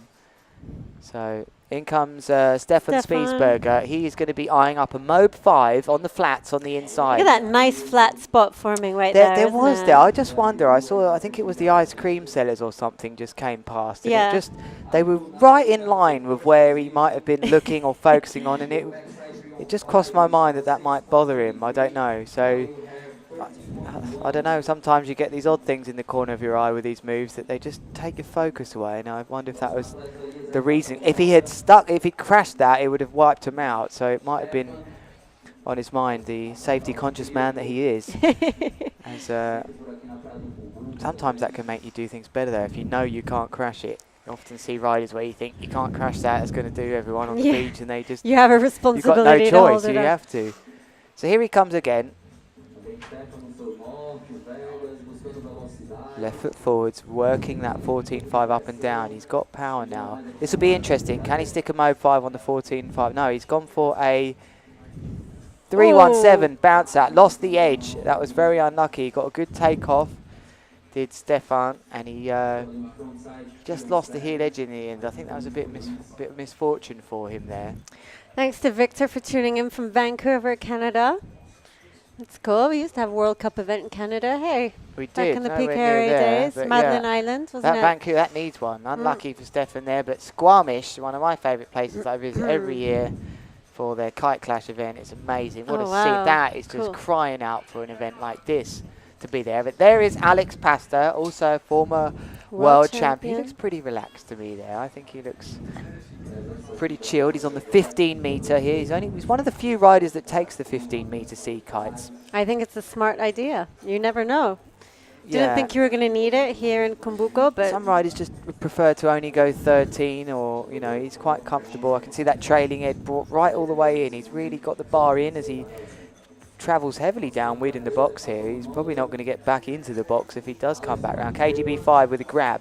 There it is, the classic Alex Pastor. That is classic Alex Pastor. The Alex Pastor Kite Club will enjoy that, especially Air Rush Kiteboarding. Yeah, I know you guys are watching. Tony and everyone else from Tarifa who work with Alex in his kite school. Great kite school that he has that was in Tarifa. A nice landing. Well done, Alex Pastor.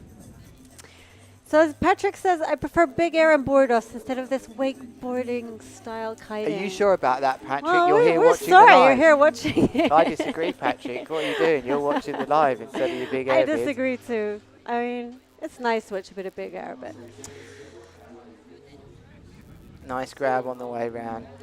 Felipe, you want to know why we're not competing in the super flat lagoon? It's a logistical reason. We have a huge setup here where there's a lot of things that need to be in place in order to run an event of this magnitude. Our studio, our connection, our setup, our live stream, and logistically we chose to be here in Douro Beach. There's some scores coming in for you then.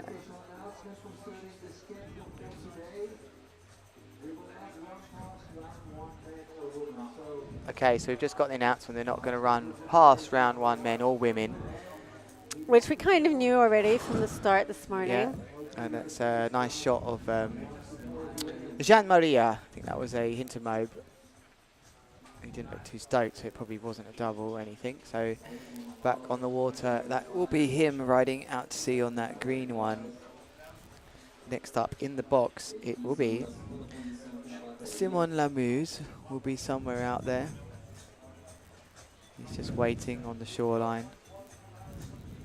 Alex Pastel's running upwind with the 15 now, so 93 degrees. That's what's happened here. I think the day temperature has just gone right through the roof. It's got 93. Come on, really? It's probably what it is in here, actually, isn't it, Gemma? It feels like it. Don't want to complain because I know how it looks when you're somewhere cold in Europe. But I'm complaining. It's baking out hot here. But I'm appreciative of where I am. We're in a beautiful spot. We're in Cumbuco at round 5 of the World Kiteboarding League. Next up on the water will be Simon Lamuse. Simon Lamuse from Mauritius. Yeah, he'll be on the water. The Cabrina riders are struggling a little. Huh? We're in the beautiful province of Ceará. Ceará. Yeah, and we're in the region of Coquilla. Coquilla. I got that wrong. Caucaia. All right.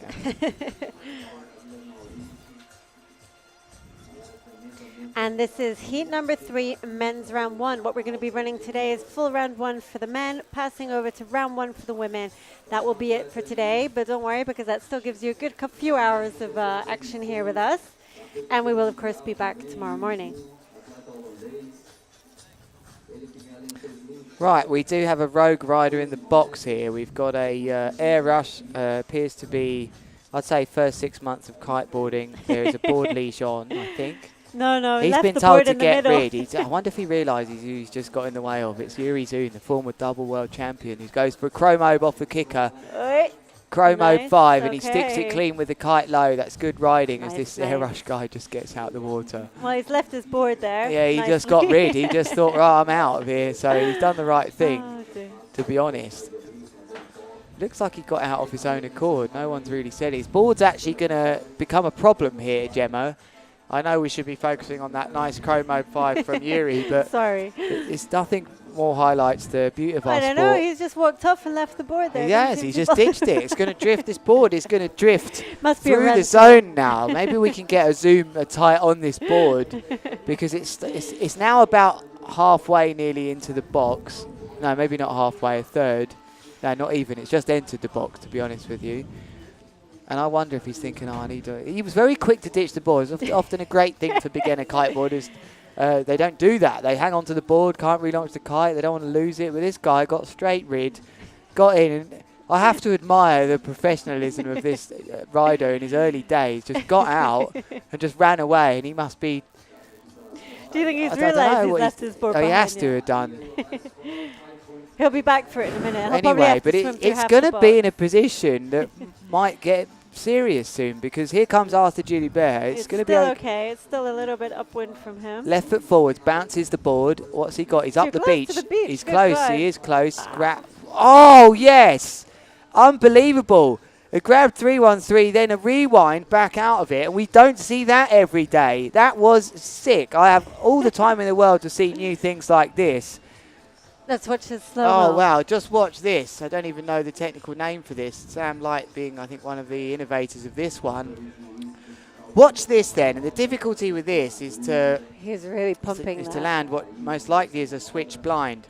So here he goes. Comes in, goes in for the backside 313, grabs, and then reverses back round to blind. What does that score? I don't think we've seen this one. Like he's I think curious he's too. curious too. This is a big moment in the history of the sport at the moment. This is a new move to bring in here. For me, it should score high, well up high. This is not an easy move. You don't see it. That's why it's not easy. For me, this is over 7.5. The judges must love it when they see something different like that because it kind of snaps them out of it a little bit. Yeah, Hey, I it mean, says, "Ah, that's likewise, I Yeah. really enjoyed seeing that. What's he going to score? I'm really excited about this. Spiesberger comes in left foot forwards again. Will he be trying to get a Mobe 5 before that score comes in? 7.33 is up on the board. Mobe 5 from Spiesberger. textbook, and it's one of the best Mode 5s, if not the only Mode 5 we've seen today. And Spiesberger will be very happy about that. He kind of needed that. He was down in 6th. I know we've only had 3 tricks in, but a crash there would have wobbled him. Good to see that 7.33 big-ish score coming in. So we've seen it. This is a textbook Mode 5 from Stefan Spiesberger. What's that say? Yeah, 7.33. Yeah, What is that? Is it innovation, or is it, what have they written there? L1. Rick Saber, I know you know this stuff here. There's probably a technical name for this. Forgive me for not knowing, I just never see it.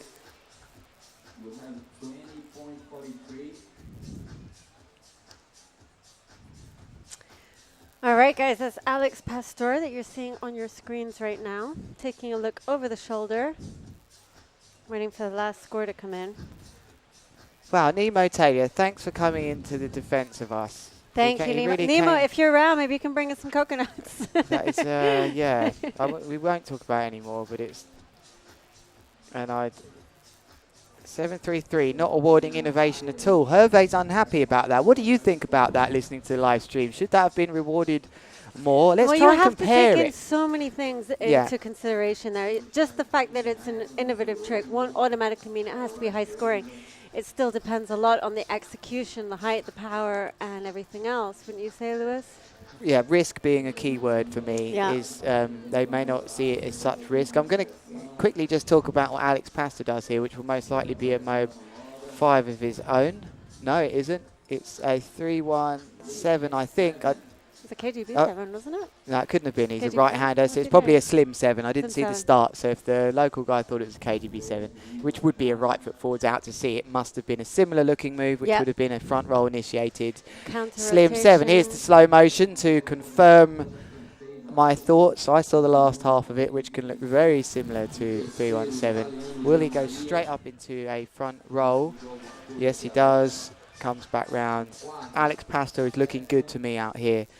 Gemma, but just coconuts on the way. Right, who is this Nemo guy? He's brilliant. Nemo's great. He's here. Yeah, They're here in Cumbuco.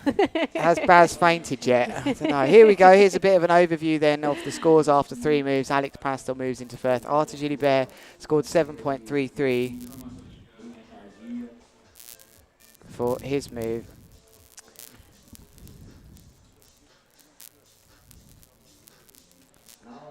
And toe side, oh, nice takeoff. Gian-Maria Coccoluto. Bellissimo, with a really nice... Such a nice guy. Such a good rider. And it's so cool to see him here. He's not an elite qualified rider, but he really does deserve to be in the elite. Yeah, that was good riding from him. We're having some crackly issues here with our headphones. You're having the same problem there, yeah. Sounds like it's about to explode. Yeah. Yeah, he could hear it. Yeah. They're having to work hard in here so far, the sound engineers and whatnot. Let's Great take a look team at the here. scores, Lewis. Do you have the scores there in front? I do. Yeah, so it's probably good to get to this. I know we were chatting about it, about why it wasn't so rewarded, that innovation that we saw from this man. Sorry, not this man. This is Simon Lamous. They look similar as well. Yeah, well, it's just from a distance, not close up. It's probably going to come back left foot forwards. It gives me a bit of time to talk about things. And it's so he scored. What has been scored here, Arthur, is a 7.33. An 8 seems fair. Bebe has done it in a comp before. Front 3, stale back 1. Thank you, Aaron Hadlow, to confirm that one. Thank you, Aaron, for clarifying. That's good. So it's a front 3, stale back 1, which they've called it. What have they called it? We've got it down as an I1 or an L1. So what are they meaning there? So in I1, I don't know. Apparently I think because it's not in their system, they have a, Here comes Simon Lamous. Left foot forwards. Fighting with the oceans here and the wind. He comes round, it's a into Mode 5. Looks like he had a little reach out for the grab. But we're going to carry on this discussion now because it is interesting. So Bebe has done this one before. And Berger says Carlos is scoring 10s for new tricks, which are in different leagues, so an 8 seems fair. I think it deserved a little bit more just because of how often we see it. And it was done technically beautifully. 3-1-3 rewind for Marta.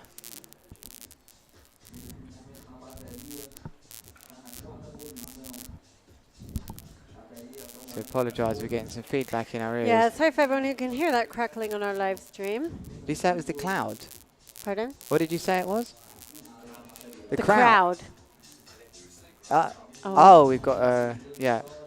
It does sound like something's going to explode. Might unplug my laptop. Yeah, me too. Yeah, actually, I'm not joking. Here comes Yuri soon, left foot forwards, pumping the board as he comes in. He's had to bear off heavily downwind. Has he got time? He doesn't have time for the 317. Can you believe it? Kai Harrison, who can't believe anything on the live stream, always writing, I can't believe it, this guy. Yuri Zun is starting to get to the tough times in this heat. But like we just saw with Liam Whaley, who pulled through it. Should be okay. How did that guy post a picture? I didn't know you could do that. Yeah. Right? Yeah. Yeah. How did he do it? I guess. Oh, no. Nice replay here as he comes back round and just lacked the rotation speed. That's cool, guys. Actually, you can post pictures and show us where you're watching from. I love that. Ah, because that must be a new feature. Yeah, I'm sure we're going to just see pictures of where people are coming from. Which is great. I love it when you guys share that with us. So go ahead. Show us where you're watching from. All the places that the WKL is reaching today. A 3-1-3 wind. Barrett has given me the name that I'm going to go with because that's perfect. That is poetry. A 3-1-3 wind. Should be out here with me, Ali, coming up with these sorts of names and lingos. Okay, we're currently watching Arthur Gilbert. We are left foot forwards, the innovator. Well, can we say it? Carlos Mario has done this move before, so I apologise. I did get that wrong earlier. But he's still trying to put moves in here that we don't see much, if at all. He comes in, great shot here. And it's going to be, looks like a, I don't know if that was a backside 317. We've got a very hard view of our screen in here of the drone. So it looked to me like that was a hint to, no, it would have been probably a 317. Just the way he took off. Great view on the drone sometimes. It's a different perspective. Yeah, it's so fantastic. It probably was a 317. Leke is watching us from El Guna, where you saw our event last month. Thanks a lot for tuning in. Good to know that you're still following us, even from Cumbuco. Yes, there it goes. Comes round, goes for 2 passes. And a good double here. That's a very good double for Nicholas. No, Arthur Gilbert.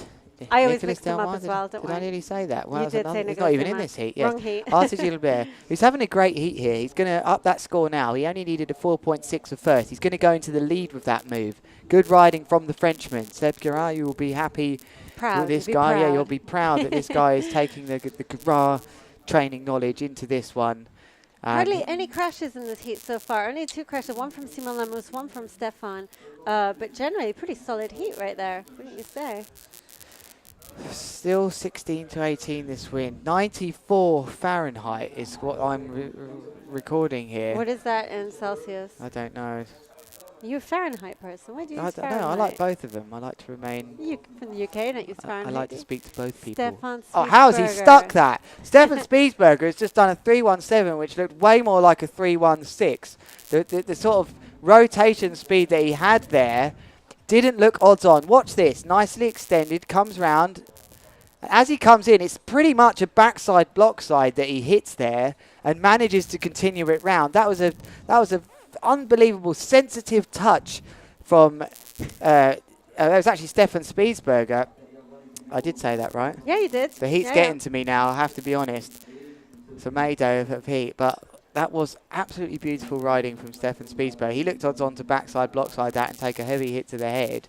But maybe he had it all the way along. Maybe I'm wrong. As we see Alex Pastor from Spain, the former world champion, coming out right foot forwards. He's really been in the driving seat in this one. He's looked comfortable. He's not. I mean, oh no, his S-bent blind. It wasn't the perfect start for him. So I'm talking rubbish. Actually. There's Seb Gerard, very proud of his team. Yeah, I get that wrong. He hasn't been in the driving seat. He's just looked like it. He's looked very relaxed. The man that's been in the driving seat is quite arguably Arthur Gilbert. who's putting out these new innovative sort of moves. Coccoluto's having a good go here, so we are seeing an unexpected positions here. But Alex Pastor has yet to do his fourth trick, and I have got that in at just about the point where the ones of you that knew that were thinking he's lost it, but no, I recognised it. So that is why Alex Pastor, he needs a 6.54 for first. So I go back to my comment that he is in the driving seat. If he lands this, I can deal with it. Let's have a look and see. Former world champion Alex Pastor from Spain going in for his fourth trick attempt. He likes to do these out to sea. He's quite comfortable. Watch Look at this that great angle, shot. Yeah, he isn't wants it to get some great? speed up, though. He's going to go into him Now soon. that John wants to watch out. Oh, well, that is close. What an angle this is to watch. Great angle. Wow, fantastic. Ah, and it must That have was put him great. off. I wonder if that done him in. That was... It was probably literally right in that front was of superb him. angle. So he doesn't quite... You saw he didn't get the pop for that. Let's And, have a look now with the slow-mo. and that's still going to put him in... Where is he? He's going to get up there a little bit. Probably going to go up into the top... Well, probably stay there or the top three, possibly. We're get brought in the cold straw drinks here, but we don't want those, do we? We want the coconuts. We want the coconuts, and not the I real want ones. some of that food too, so they take Well. it away. So there's a nice replay of Alex Pastor, who just doesn't quite get it. There's only been 2 straight-out crashes in this one. Yeah. Seb Garra also felt was a bit underscored. I agreed with you.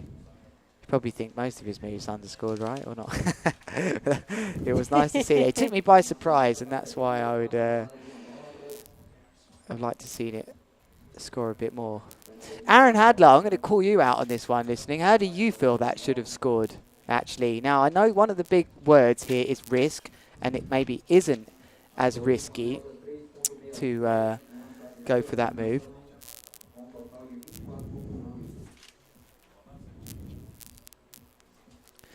And here comes Jean-Marie.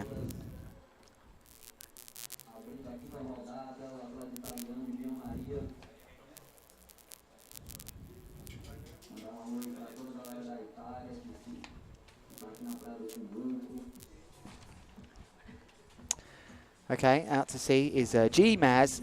Comes in, not the best takeoff, or was it? No, I just didn't. It didn't look, it looked too much spray. And these new angles of this drone are giving us such a different look to it. And it didn't look like he had the perfect takeoff to set up for that backside 315. And you could see the emotion in his face as he screams up to the heavens as well.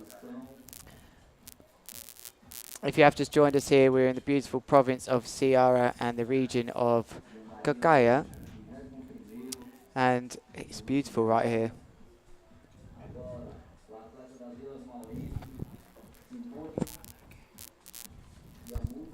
Off the kicker then. Oh, big over the front, toe side, block side. That was a big caner you saw on your screens right there. And that would have been Simon Lamuse here, who just looked like he was going to make this. Watch this then. So he hits the kicker. He's going for a front blind mobe. Off he goes, good technique, and he just hit the water a bit earlier than he thought, and it wasn't too bad actually. It was over the toes.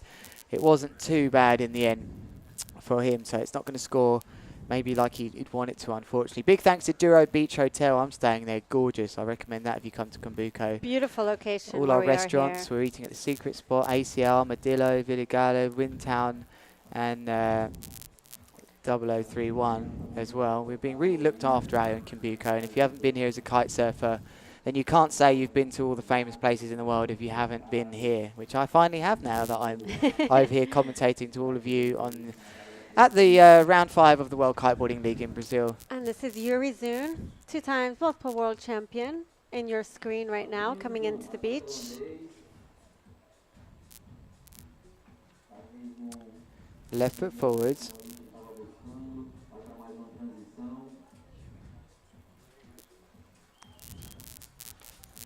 Here he goes then, right foot forwards, working that RP. I wonder if the drone gets in the way. Come on, some of you riders that have been in these competitions before. Would the drone bother you? There wasn't drones invented when I used to be in the wake style competitions.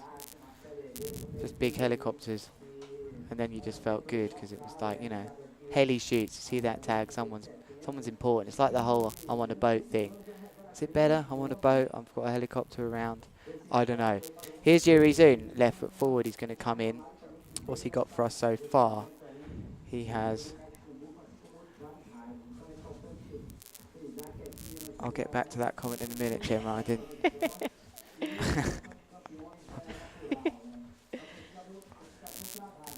Here he goes, Yuri Zun, bouncing that board. It's going to be a double trouble manoeuvre for him. Up he goes. It's got a chance. And he takes it. It's a 3-1-7 for Yuri Zun. And he had to really fight that one out in these tricky conditions. 17 miles per hour, max 19. 95. This temperature just keeps going up. It's unbelievable. So he's going to score. Yuri Zun is having to find every bit of experience to get through this one. 30 in Mauritius. Hot there. Watching from Norway. I bet it's cold. Nice replay of Yuri Zun. Dig this one out. And he just held on to it. Look at that harsh bounce out. And he used both legs straight to absorb that one. Done really well. Aaron says he actually hit a drone in a heat before. Oh, that was expensive. To both a heat position, possibly. Someone said something about the English commentators. I'm trying to find it. And how is it possible that someone is commenting in poor English from my account? Oh, like actually in your Facebook account. Well, okay, I don't know. That's a story on its own. We're about to become very Let us know if you get to the bottom of that one. And that's nice.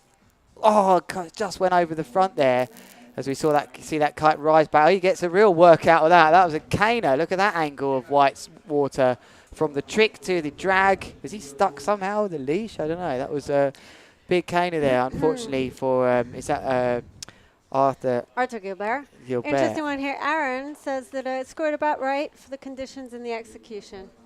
Okay. Aaron's commenting not from his actual page. That's an interesting one.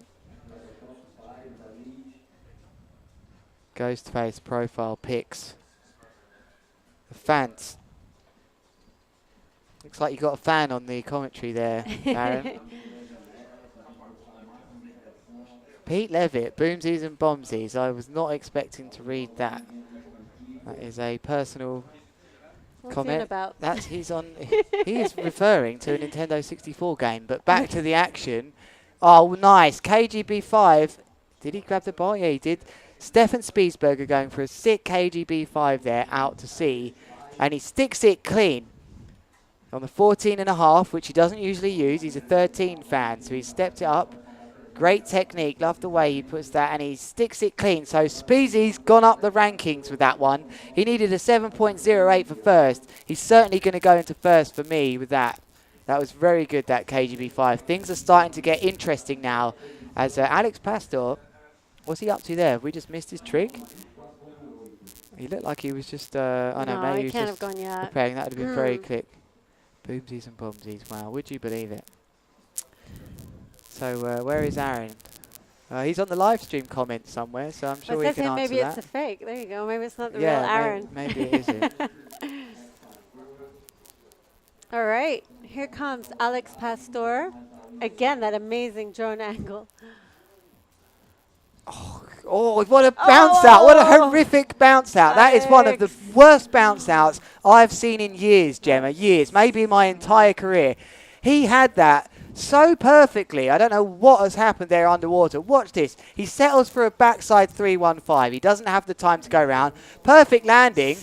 And the bounce out, there's just no explanation for how that ended up in a crash. Alex Pastor will be furious. The former world champion there has gone down at a time in this heat where things are getting serious. That was fifth trick attempt is a crucial moment. It's when things start to really take place. Fifth, yeah, that is his fifth, isn't it? That is, yeah. Yes, and looking at our scores here on the board, it's Stefan Spiesberger with that big whopping 8, accelerates into first place. What a season for Stefan. He's going to be absolutely stoked with that score. What a turnaround. He was sitting in 6th at the early parts of this. He only had... Still looking close there on 25.46. Let's have a look. Got a chance. Gian Maria Coccoluto. He doesn't get the height he wanted, Coccoluto there. 1, 2, 3, 4, 5. That's going to be his 6th trick. He's had a bad run of last few tricks. Coccoluto has been very impressive the first 4 moves. As looking on in the distance there, I think that was Yuri in the background. So he'll be unhappy with that 3-1-5. It's not going to up his score in any way at all. So he's getting stuck on his backside 3-1-7 attempt, which he's after, because he's got a 3 on a backside 3-1-3, and he'll probably get roughly the same sort of score, probably a 4.5, maybe a 3-1-5, not even. So GMA's looking to upgrade now, 4.2 for a 3-1-5. So his first 4 tricks were good, solid tricks, but he's only in 4th. He's very close to 3rd place. And 1st and 2nd are now starting to push their way out in front, and that is Arthur Simon Lamousse and Stefan Spiesberg. Simon Lamousse, he's way down in this one. He could do something special here, I tell you that, Gemma. 2 crashes from Simon, 3 scores in the 5 range. He's going to want to be able to do something better right now.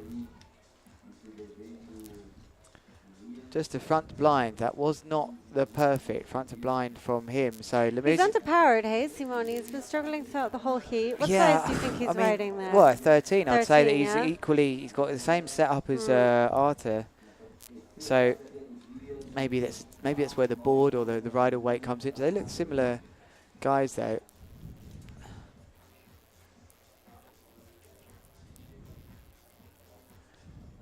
And here's the replay of that now. 95. Yeah, he just didn't get the technique right on there. Ilya's asking if we can fix the sound because there is noise in the background. We are aware of the noise and we are working on it and trying to fix it. So 35, sorry, guys. 35 Celsius, that's what 95 is. That's what I reckon it's hotter than that in here, but I will carry on being professional. If you don't hear from me, I fell on the floor. Yuri Zun. Yes, and let's take a look where Yuri Zun is at here. He needs a 7.71 per second. He really wants to get through 1st or 2nd. The last thing he needs right now is a 2nd round of stress with his position as he works that kite up and down. Yuri Zun is going to be going for, he's got a 3-1-7. Slim 7 coming up, I think, for Yuri Zun, or he may choose to upgrade the back mobe to a back mobe 5. It all depends. Okay, he's going to change tack, head back out.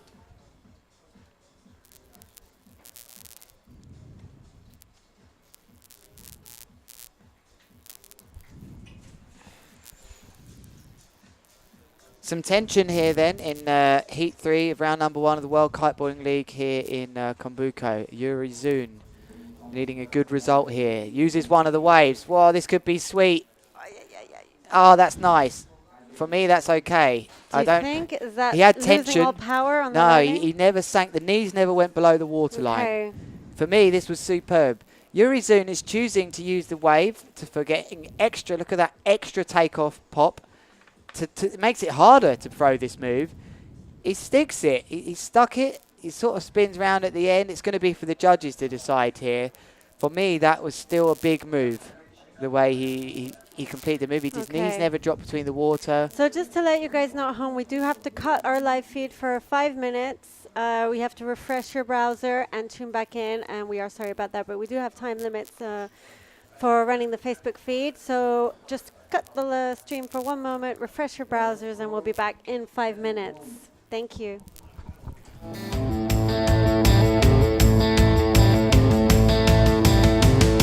Let's go!